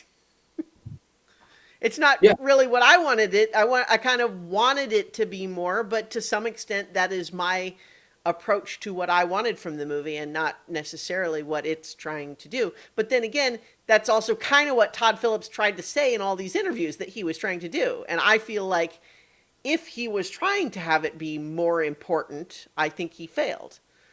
If he was trying to just make thrilling popcorn entertainment, then I think it works on that level. But that's not what he said. There are some, like I said, there are some great sequences. I mean, I knew it was coming. Like, the stairs scene is coming. Like, it's part of the pop culture theme. I mean, people are going and taking pictures on those stairs in Brooklyn at this point. Like, it's coming. But when it arrives, like, it is actually really good. It's the point of the movie when it happens. He's just killed like his friend or whatever that kind of got the guy that gave him the gun that got him fired is coming to apologize. He decides to kill him. And then there's the little person that is also his friend. And there's that really awkward, which again is a really powerful scene of like him saying, well, you can go. Like, I don't have a problem with you. Right. But he can't leave the apartment on his own. And so he has to get up and like actually let him leave. Like, the tension in that scene is so phenomenal. And I forget the actor who played the little person. He's phenomenal though in that scene, because he's just like, what the fuck? Like, I'm just going to say whatever you want me to say, man, because like, he doesn't say that out loud, but like his face reads like, yeah, we're right. We have been always cool, but Arthur, I can't reach the doorknob. And like, oh fuck, like, is that going to make him trigger, And when Arthur actually gets up and like opens the door for him, like the relief on his face as he scampers out of there, it's just like, so you have all that tension, and then he puts on the makeup and, and he walks out on the stairs, and then Rock and Roll Part 2 starts playing, and he starts doing his dancing. Like, it's really powerful. It's a good sequence. It is. I agree 100%. That scene is electric, but like right, because it builds the tension and then it like releases it in this like dance thing. And what I think is lesser discussed is the way that it ends abruptly when the cops are like, Arthur, while he's in the middle of his dance, and he's like, oh shit, and like starts to run away, and it's like, and it sort of like jerks you out of it, and it's all done so well. Like, I have to give it a ton of credit for that. No, I agree, but I think that a lot of the best sequences in it do feel like sequences, right? Yeah. Like, one of the things about that scene that in the apartment that's a very compelling scene. But one of the things that's so compelling about it is that for that scene, we are really not in Arthur's shoes anymore. No. We're with the other guy. We left to be in the other, which is why I said he's such a great actor, because we are now empathetic to him. Right. Yeah. But the movie leaves its own point of view for that scene. And then and then I guess that's part of the roller coaster of that, is that you're in Arthur, and then you sort of go to this like gray space when he starts killing the other guy, because you don't really understand why he's killing. I mean, you get that, that was the guy that gave him the gun and didn't stand up for him when he got fired for having the gun. Okay, I guess he's mad at him, but you're kind of leaving. You're not as sympathetic to Arthur at that point. So you go to this gray space, and then when he's totally crazy on the floor, like, you're like, well, shit, I'm not identifying with that at all. And then he looks at the little person, and he's so scared. You enter that perspective. Right, yeah. Then he gets out of there, and then you're brought back into Arthur's for the celebration of what he's done. Right, so and like it's just a weird roller coaster, Exactly, yeah, and like I agree completely. That sequence is very good. And there are several bits in there that are very good. And again, it's like it's Phoenix's performance is so compelling that it's easy to really just let yourself kind of be drawn into his orbit by just the sheer force of personality on display, and then just ride that ride. Like it's that good. I wish it was more than that, but but Well, yeah. yeah, One of the things I want to touch on a little bit, though, it's just sidetrack yeah, from that, but it's yeah. just No, one of I the only have lines. one more scene I want to talk about, so Oh you yeah, go first. Yeah, one of the lines that just, on the one hand, just me watching the movie, I think is a great line. But it kind of makes me feel like I'm insane because it's the scene during the talk show where he says, "I'm not political."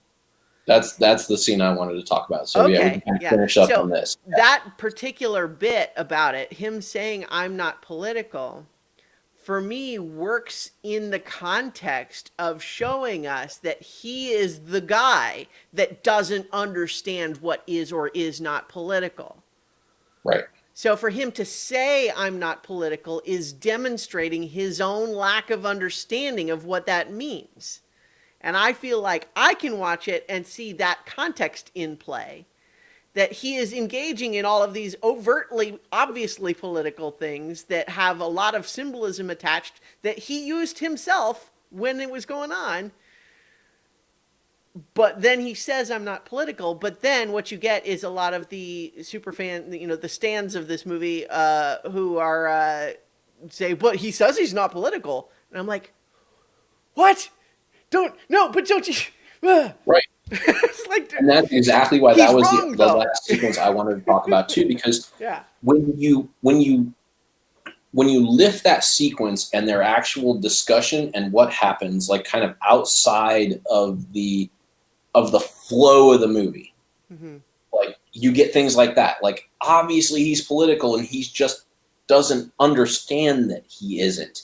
Mm-hmm. And no, if this really went down like this, no one would be celebrating him.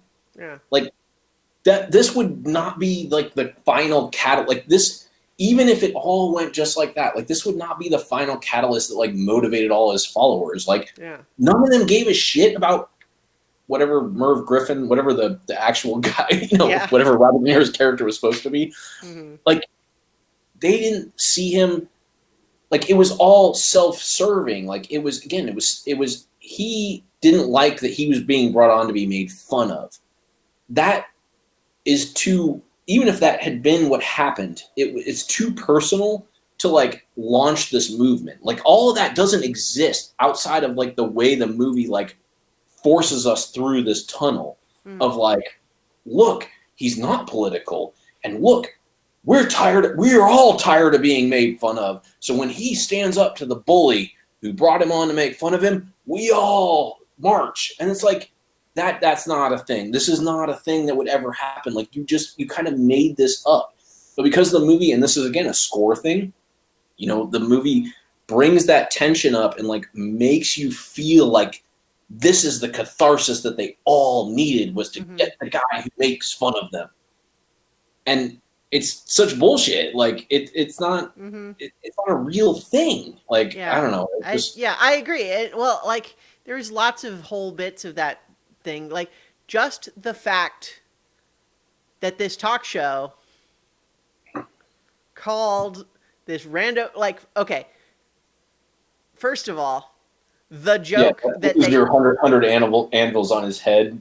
well, Orchestration piece. yeah, a little bit of that. Just yeah. So first of all, I'm going to say that the actual scene of him doing the stand-up comedy in the club, like some of that stuff is also like incredible, and especially like some of the early stuff that they don't pay off at all later, which is showing like when he's watching the other comics to doing research, and we see him like specifically laughing in all the wrong places, like which kind of telling us like he does not get it. His thinking does not work the way most people's do. And so this is ultimately going to never work out for him because he is just not in tune with what the audience wants. And I thought that was really effectively told and then dropped. But But Well, and I love the delivery of it, where you're left with the impression that he did great because he left, like he sort of disassociated with the yeah, situation and like felt like he did great and his girlfriend was there and it was mhm. like it was part of that like it was just told so well where you're like that doesn't feel like what actually happened, but like we don't really know any different until we see the other video and it's so Yeah. jarring. Like, yeah, I thought again, sequence Well, really cool. here's Yeah. the thing though, that like the video that they play on the talk show, first I want to say that whole bit about like my mom always said, people are gonna laugh at you, and if you try to be, or I don't even remember exactly how the setup of the joke but just the whole, but like, look who's laughing now, and like the whole implication being that nobody's laughing, and that, but it's a self-deprecating joke. It's a good joke. That's not a bad joke. It's like an Right. actual good joke that's just playing on the self-deprecating I'm not doing very well up here on stage. Like that's funny. That's not a bad joke. And so for them to first of all say like the reaction from Robert De Niro's character being, "Yep, nobody." It's like that's the obvious hacky stupid bullshit response to an actually funny self-deprecating ironic joke. Right. Right. So Which the is truth of weird. what would have happened in that Yeah. reality is somewhere in the middle. Like it's not going to be when he says like, "Look who's laughing now," and it's Yeah. like the spotlight comes on him and everyone's laughing and his girlfriend's clapping, who's Yeah. not really his girlfriend. Like that wouldn't have happened either. Like it's a good joke, but Mhm. it would have been like uncomfortable laughter because it was an uncomfortable like joke, but Yeah. it was a self-deprecating uncomfortable joke. But it also wouldn't have generated the thing that it would have gone on national media to be Yeah. like, look how bad this guy is because he made this awkward joke. Like it was like you said, it was funny. It was just funny in an awkward way. So, Yeah. both ends of it are just don't even make sense. Yeah. Right. And to bring him on the show, like I thought for sure that was going to be another part of the delusion or something, but no, like I thought, like what if it was another delusion that they were calling to have him come on the show, and what it actually was is that he shot his way into the studio or something, right? Like but like that's not what they wanted to do. Obviously, that's not what happens, but I just felt like I did not buy that with as little vetting as they do, they would call this obviously disturbed, troubled person and say, "Here, come be on national live television while we say mean things to you." That's okay with you, right? Right. Like, And not have any kind of system where they can. I mean, I know they don't have like mags at that time, but like they still pat you down. Like it's hard to get a gun into that situation. well, But and it just I didn't buy it, and there were things earlier in the movie that I also said, "What? That I don't buy that," and then they turned out to be delusional, and so it's like, oh, okay, well that explains it. But this one I didn't buy, and it turned out to be real. So yeah. yeah, But no, see, that's actually a really funny point that I hadn't thought of. Like I had always thought this scene was like contrived and that it didn't really make sense on the face of it as something that could actually happen or that would actually generate the response that the climactic purpose that it's there for mhm. generates.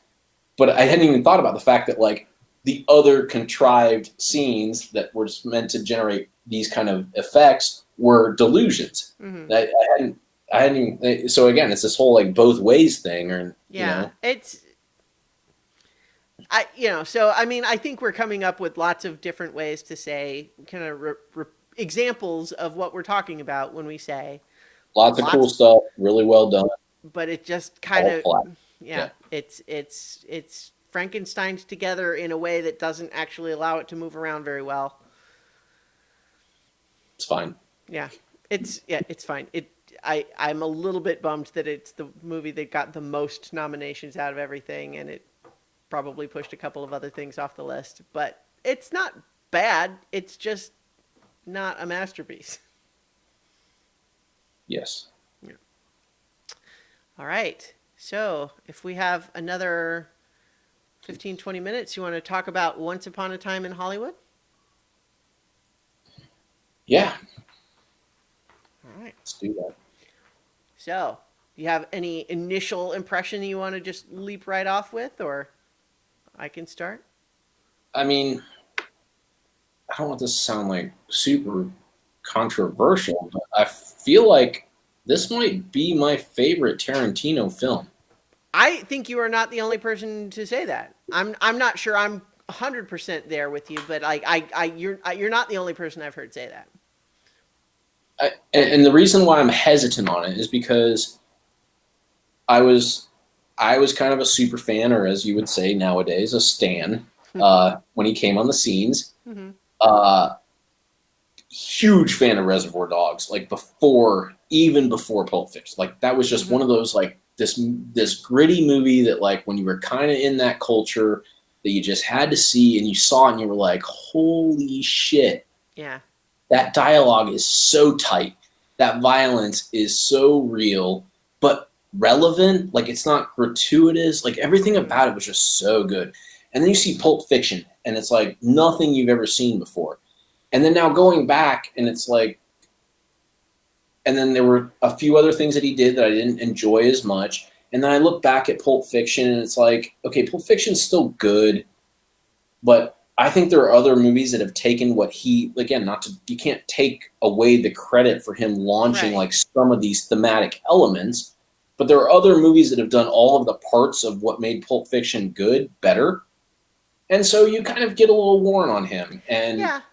And I just, in the last couple of movies, I was like, okay, they're fine. Just like we talked about with Joker, I thought the same with the Hateful Eight. Okay, fine. Hateful Eight is probably my least favorite of all of his movies. I think Yeah, and it that's has good that stuff was our in it, last but yeah. one. So it's kind of like reinforcing all of these thoughts that I'm having about him. Yeah.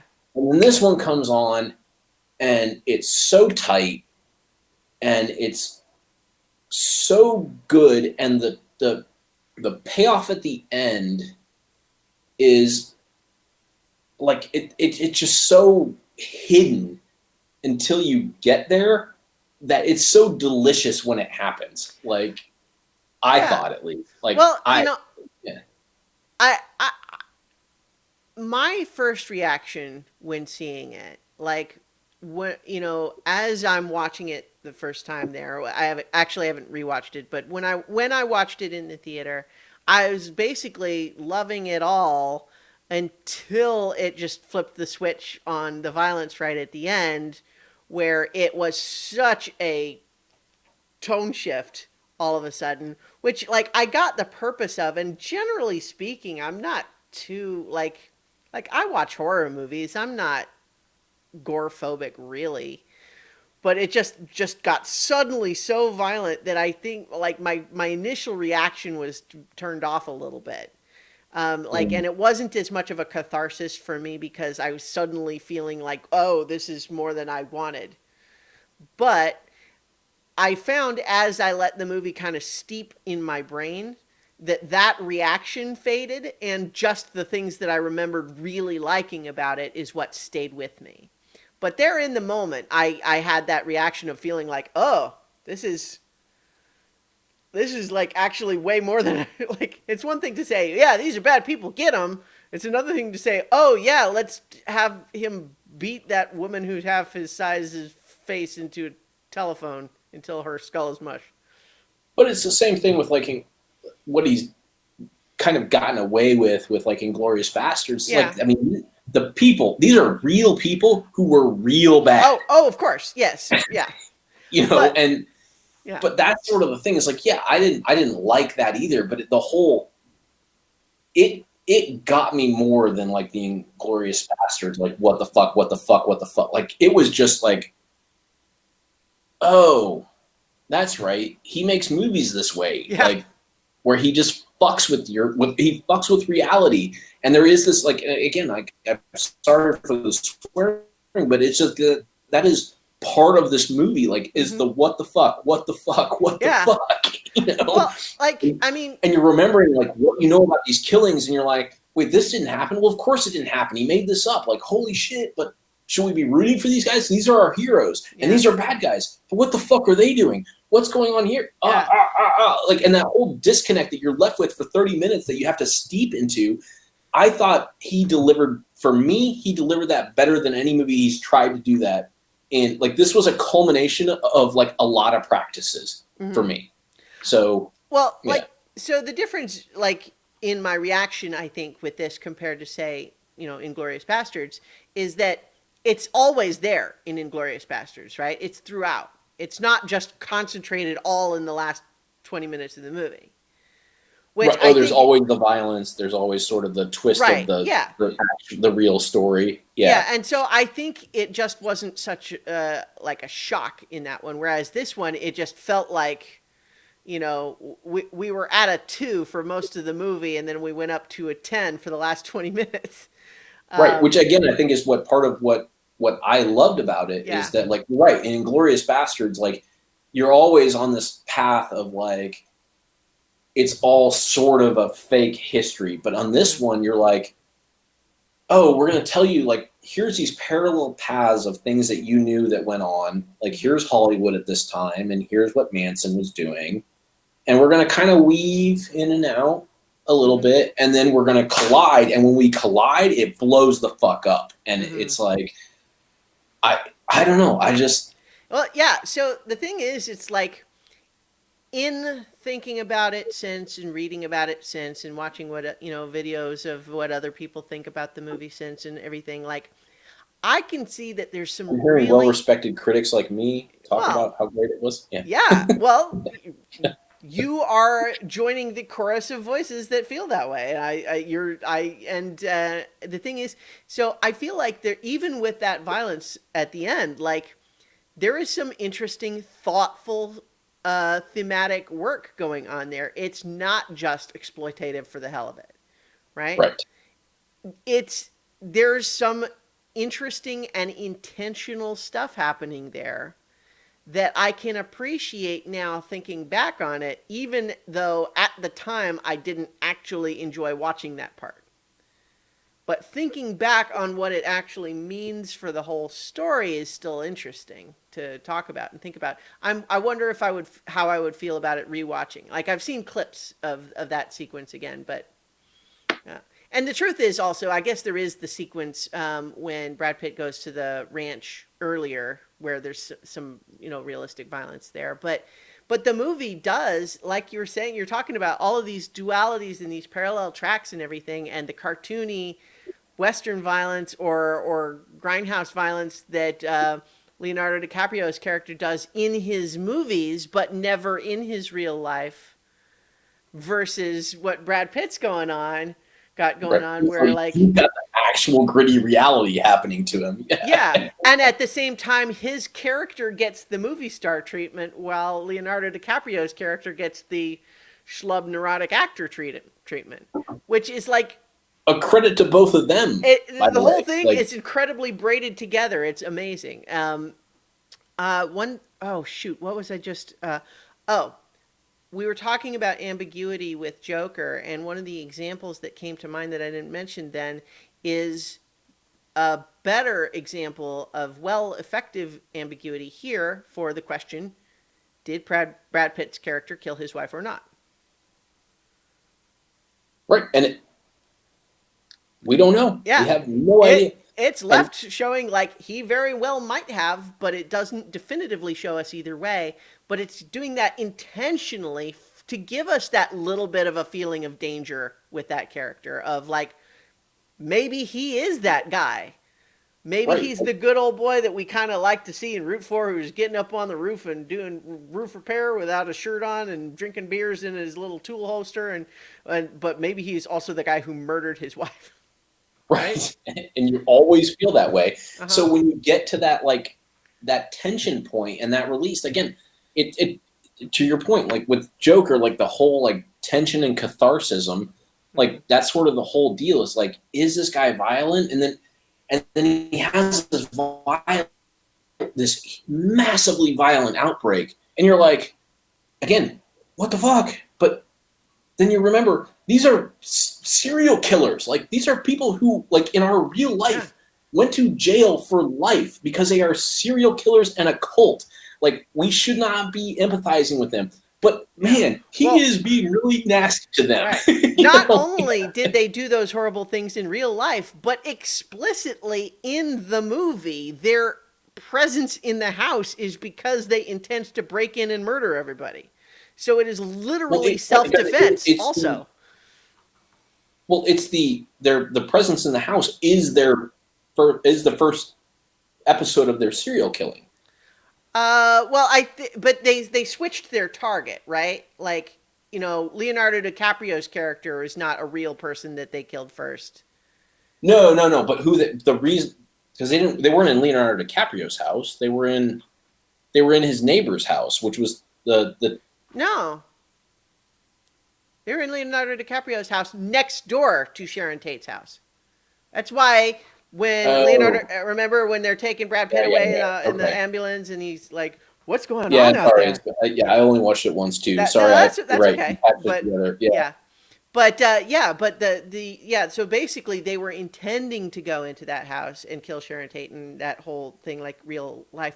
But because they ran into Leonardo DiCaprio and he threw margaritas at them, that's why they said, well, actually, but maybe we should just change the target to him instead, because like he did this bounty law thing, and like you're gonna kill the guy who taught us to kill. That's right. That's right. That's Yeah. right. There was the sort of like the Back to the Future homage of like how you can, if one thing changes, like all these things happen. Well, Yeah. and it shows how bullshit all of their rationale is in the first place, because of how like half-assed that they're pulling together their motivation for let's go in and stab some people to death. Yes. It's just one of those things. It's kind of like, generally speaking, I would hope that if someone is stabbing someone else to death, that they at least have a thought out reason for it, or some like comprehensible motivation going on. Like, not that wouldn't make it okay, but the idea that it's like, no, mostly I just really want to kill someone, and so I have to come up with some bullshit rationalization for why. That's right. I do remember all that, which made it even funnier because it was like it also diminished the real rationale that they had for killing Sharon Tate and I can't remember whatever his first name is, LaBianca. Yeah. Because there were the Tate LaBianca murders, but I mean, yeah, So just for some funny thing with what you were saying about how you I haven't received it either. But when I wanted to go see it, is that a friend of mine was willing to do something with me when my wife was having like a girls' night at home. And I said, hey, I want to go see Once Upon a Time in Hollywood. And he's like, oh man, I've seen that already. But you know what? I could stand to see that again. And I was like, okay, well, I guess that's a good endorsement of the movie. And I sort of just went into it with this like, oh, it's a Tarantino movie. Yeah. I've heard good things. He seems to want to watch it again. So we went and watched it.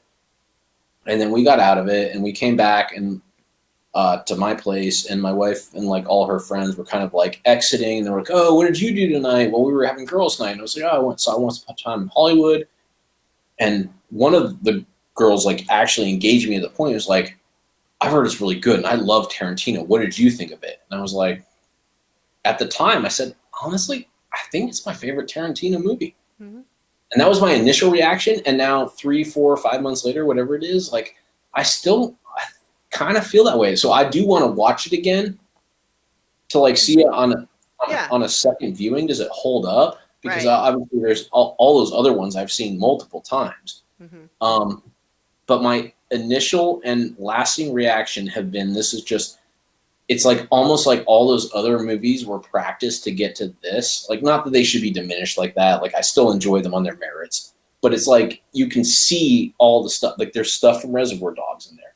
There's stuff from Pulp Fiction in there. There's stuff from Inglourious Bastards in there. There's stuff from The Hateful Eight. And there's techniques he was trying in all of these that I felt just wove together in such a perfect narrative. And I give Brad Pitt and Leonardo DiCaprio a ton of props because they delivered on. Am I losing? Are you losing me? Well, you broke up for a little bit. Felt like I was fine now. Yeah. But DiCaprio and Brad Pitt like make this movie pay off because of exactly. And I didn't even realize it at the time until you talked about it. But that whole dichotomy of like Leo playing like the big bad movie star who's really the subdued guy. Who's yelling at himself for getting drunk and forgetting his lines in his trailer. Right. And then Brad Pitt's just kind of like the laid back, but he's getting the movie star treatment, but you're also not sure. Like, he's like the bad guy because he might have killed his wife, but then you're like, oh, wait, he might have killed his wife. Like, no more quotes. Like, he might have killed his wife. Yeah. Right. Like, and the implication we get in that flashback is that it's like, if it happened, it wasn't really even in a particularly heated moment or anything. Right. Yeah. So you're kind of in this all off kilter thing, and then like you said, that delivery at the end is just so over the top, but like makes sense in So like some of the stuff that just touch on briefly, like some people have criticized that Margot Robbie as Sharon Tate like doesn't have a lot of screen time or lines really, and like I can see that, but I also feel like she's such a compelling presence in as it is, and that in some ways having her be more of a fleshed out character, like it's one thing to say we want that in movies generally, but that's also not really the story this is telling, right? Part of the whole point is that she is this, for our point of view characters, she's just this kind of glimpsed across the room figure that works with the meta level of, we know that it's this woman who was tragically murdered, right? Like the movie knows that the audience knows that she got murdered, right? Which is why actually I read a couple of things early on when it came out of people who didn't know any of that stuff, who were very confused in the movie, and I can totally get that. But like the movie expects you to have at least some basic familiarity of what was going on. Yeah, you do have to know that to enjoy the movie to its fullest capability. You have to know the story. At least the broad strokes of it. Right, broad strokes. Yeah. Like, yeah, you have to know this is who she is. This is who these guys are. This is what this cult is. Like, right. These are things that happened. Right. So it's. But I 100% agree with you that I felt like this was the other examples you hear is like the shark in Jaws. Mm-hmm. The original Jaws. It was meant to be there more. The thing didn't work as well, so they used it less. But like less presence of Jaws, knowing Jaws was always there, made it scarier. Mm-hmm. It's like, it's Hamilton, whole thing of talk less, do more. Like smile more, but yeah. What? Talk less, smile more is the smile more. Yeah. Sorry, talk less, smile more. But sorry, yeah, same point though of like you don't have to talk a lot. Like it's not like she's not in the movie ever. Right. Yeah. Like, well, the thing she doesn't have lines. Like, and that's what they keep focusing on. Like, screw the lines. Like, she delivers a performance without the lines. Well, that and also like we talked about, like the thematic depth of this movie is pretty incredible. Like the more I was reading stuff about it and watching other people's takes on it, the more layers I just kept finding beneath what I had already discovered that seems legit and not just applied. Right. And one of those things is that because the premise of the concept of the movie is the idea that there was this idea of old Hollywood that was always to some extent a fantasy and not reality, but this idea of it, and that in some respects, when Sharon Tate was murdered, that kind of was like a landmark of the end of that era. And so she functions in the story less like a real person and more like the spirit of that era that you foresee ending, and yet that seems tragic, and that we're happy that she is saved at the end because it's like the idea of now the fantasy doesn't have to die. Saved. Yeah. Yeah. And so in that respect, like she functions in the story more like that concept and less like the human being Sharon Tate. And so in that sense, like it wouldn't make sense to have her have a lot more lines and be depicted with more depth, which like I get that as a critique of movies in general, but in this particular example, I think she is presented in that way for a very specific thematic purpose that is effective, I think. The one I have a little bit more agreement with is that I have mixed feelings about them depicting Bruce Lee as sort of just a douchebag. I thought that was funny, but I It mean, right, it's funny, but also it's like you yeah, have people who knew Bruce Lee saying that that was not true. He wasn't like that. So it just feels like, like, but I do, it feels like, Sharon Tate also wasn't the savior. Like yeah, they are in. I mean, yeah, like I didn't feel strongly about it, wasn't she but having, like an affair or whatever? Like, I yeah. mean, I think I mean she wasn't this model person that they made her to be, and Oh, Bruce yeah, Lee right, wasn't the douchebag they made him to be. Like, the whole thing is kind of a joke on all of it, yeah, and so you can't parse out like which parts. And well, I think that's part of the when you make a really well made movie, like you get some leeway on those yeah, things but because you're not. Yeah. right, But and anyway, so I agree with you, but it's like where I was just saying, like with Sharon Tate, like I feel like based on the thematic work in the movie, I can see the reason for her being presented exactly the way she is. I feel like I can't make as effective an argument for why Bruce Lee had to be presented that way. Like obviously they want to set up that Brad Pitt's a good fighter, right? But that could have didn't have to require that Bruce Lee be a douchebag, right? It could have been a more friendly sort of, hey, stuntman versus stuntman, let's check this out, instead of it being, like showing off and bragging and all that. I don't know. I mean, I honestly, like, I don't know a lot about the real Bruce Lee. Mostly I just read people complaining that they felt like that was an unfair representation of him. And it was like, unlike the thing with Sharon Tate's character, I sort of felt like I didn't really feel like I had a solid defense of why it had to be that way. And it's not a big complaint. It's just like, it's a not the best part. Like it's a funny sequence that just right. feels And like, so what I felt like was that they use him to tell the story of the sort of idolized action hero who's actually kind of a douchebag, mm-hmm, and they just appropriated Bruce Lee for like this sort of global story. yeah, That's how I felt about it. And again, maybe that's not the best defense, but like that's how I walked away. mm-hmm, Was I didn't really think, and I never read anything of anybody saying that Bruce Lee didn't act like that. I didn't leave the movie thinking Bruce Lee actually was a douchebag. Like, mm-hmm, I left it thinking there are probably plenty of action star douchebags, and they, to your point, need to make mm-hmm, Brad Pitt look like a good fighter. Bruce Lee is the fighter of the yeah, era. So let's like make this work and make it kind of funny, and like let's walk away.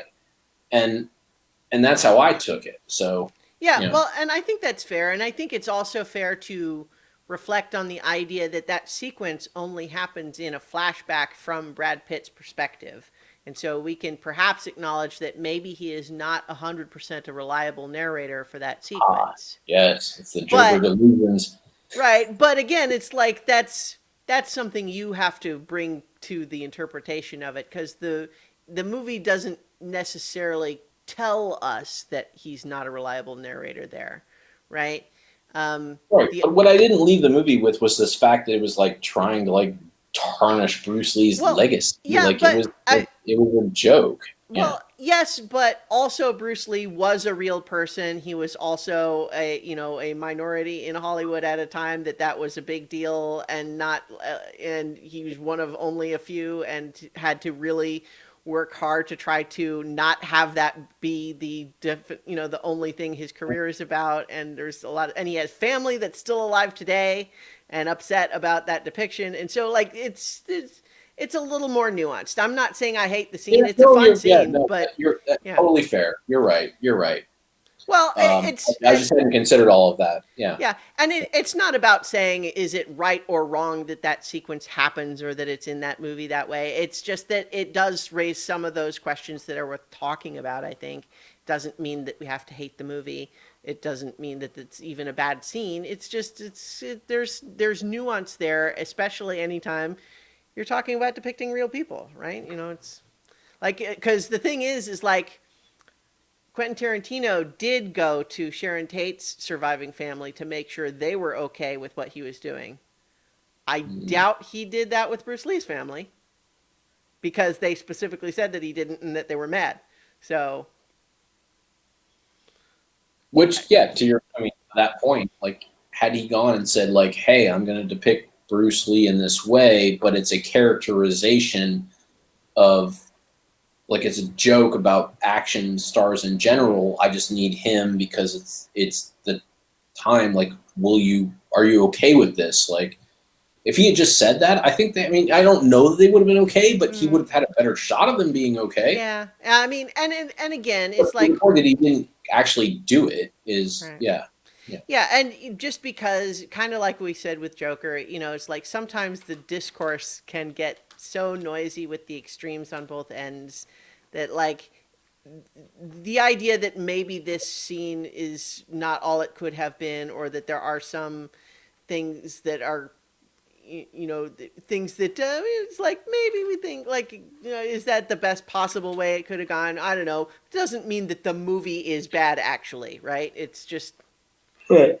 You know, but like I feel like that is a criticism that I think has some merit, which does not ruin the movie. It's just it's another note in the discussion about it. But Yep. but by and large, I mean, a lot of like so much of the movie, like there's just so much good stuff, little things that really stayed with me. Like the whole that cathartic moment where the little girl tells Leonardo DiCaprio that was the best acting I've ever seen. Like in that moment, we're with him and like yeah, he nailed it. Oh, that's great. And we're just like having him be like so emotional that he's really moved by this little girl who was so unimpressed before, and now she really likes him, and that he's got it back, and he's like, oh. And he's passionate about his work, and he did a good job, and he's just, and it's like, oh my God, that's so good, right? You know, it's So like, much fun. Yeah. yeah. And then, like, even though, like, I had some initial bounce off of with the violence towards the end, just the shot of the guy coming up and leveling the gun at Brad Pitt, and Brad Pitt just pointing his finger back and laughing, like, that's an iconic shot. That is just amazing. Yes. Like, it's just like, because he's drugged out of his mind, which is kind of a hilarious thing to have happen. You know, they set that up way earlier in the movie, and then he's finally doing it, smoking the laced cigarette, right? And, you know, so he's high at the same time that his house is being invaded by killers. And yeah, and just like, yeah, there's so much great stuff in it. You know, the dialogue is great. It just kind of rolls along. The scene where Brad Pitt goes to the ranch, and just that long suspense setup of like, are they gonna let him go in and talk to the guy? But then he does, and the guy's actually there, but it's kind of a blurry line of like, the guy is technically there and he says it's okay.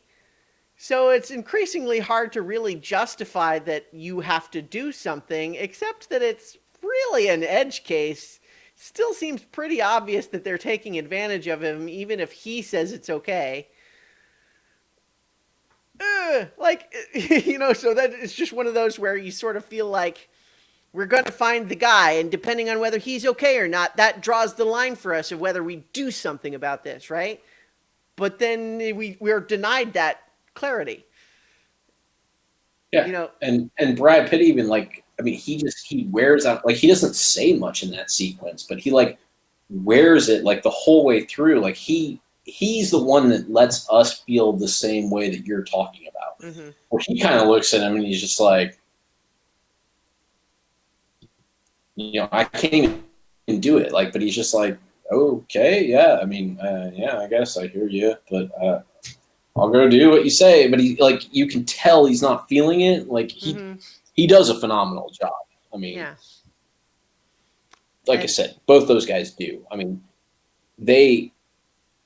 their performances like elevate this movie. I mean, it's so good already, but they just slam dunk it. Like, well, and then you have all of the things that you normally expect from Tarantino, where it's just the dialogue is just crackling along in every scene. The music choices are always incredible. Just the feeling that you like. Obviously, I never experienced Hollywood in the '60s, except through watching movies of the era, right? The movie feels like it captures what it was like to be in a slightly fantasy version of that time, right? Like it's the Hollywood that exists in the movies Hollywood made, right? As opposed to the real one.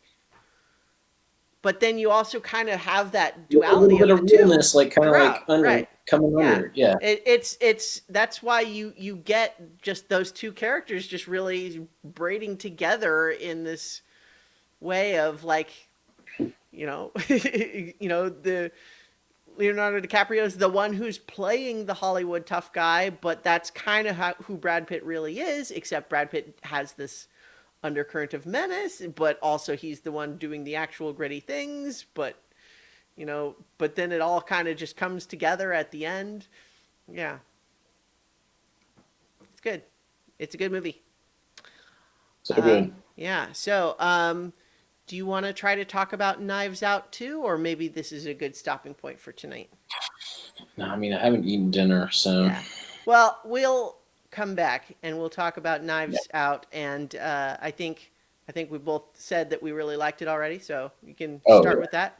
But then we'll part of why I back. want to break for this one, because like I feel like I could just be just as engaged for another half hour to 45 minutes, and it's like, need to eat, like need to go do some stuff. Yeah. So we will be back. We will revisit this Oscar marathon a little further down the line. We'll talk about Knives Out and whatever other movies we've managed to see between now and then.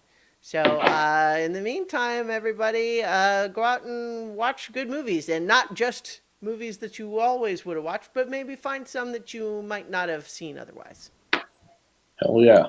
So. All right. Good night, everybody. Good night. Oh.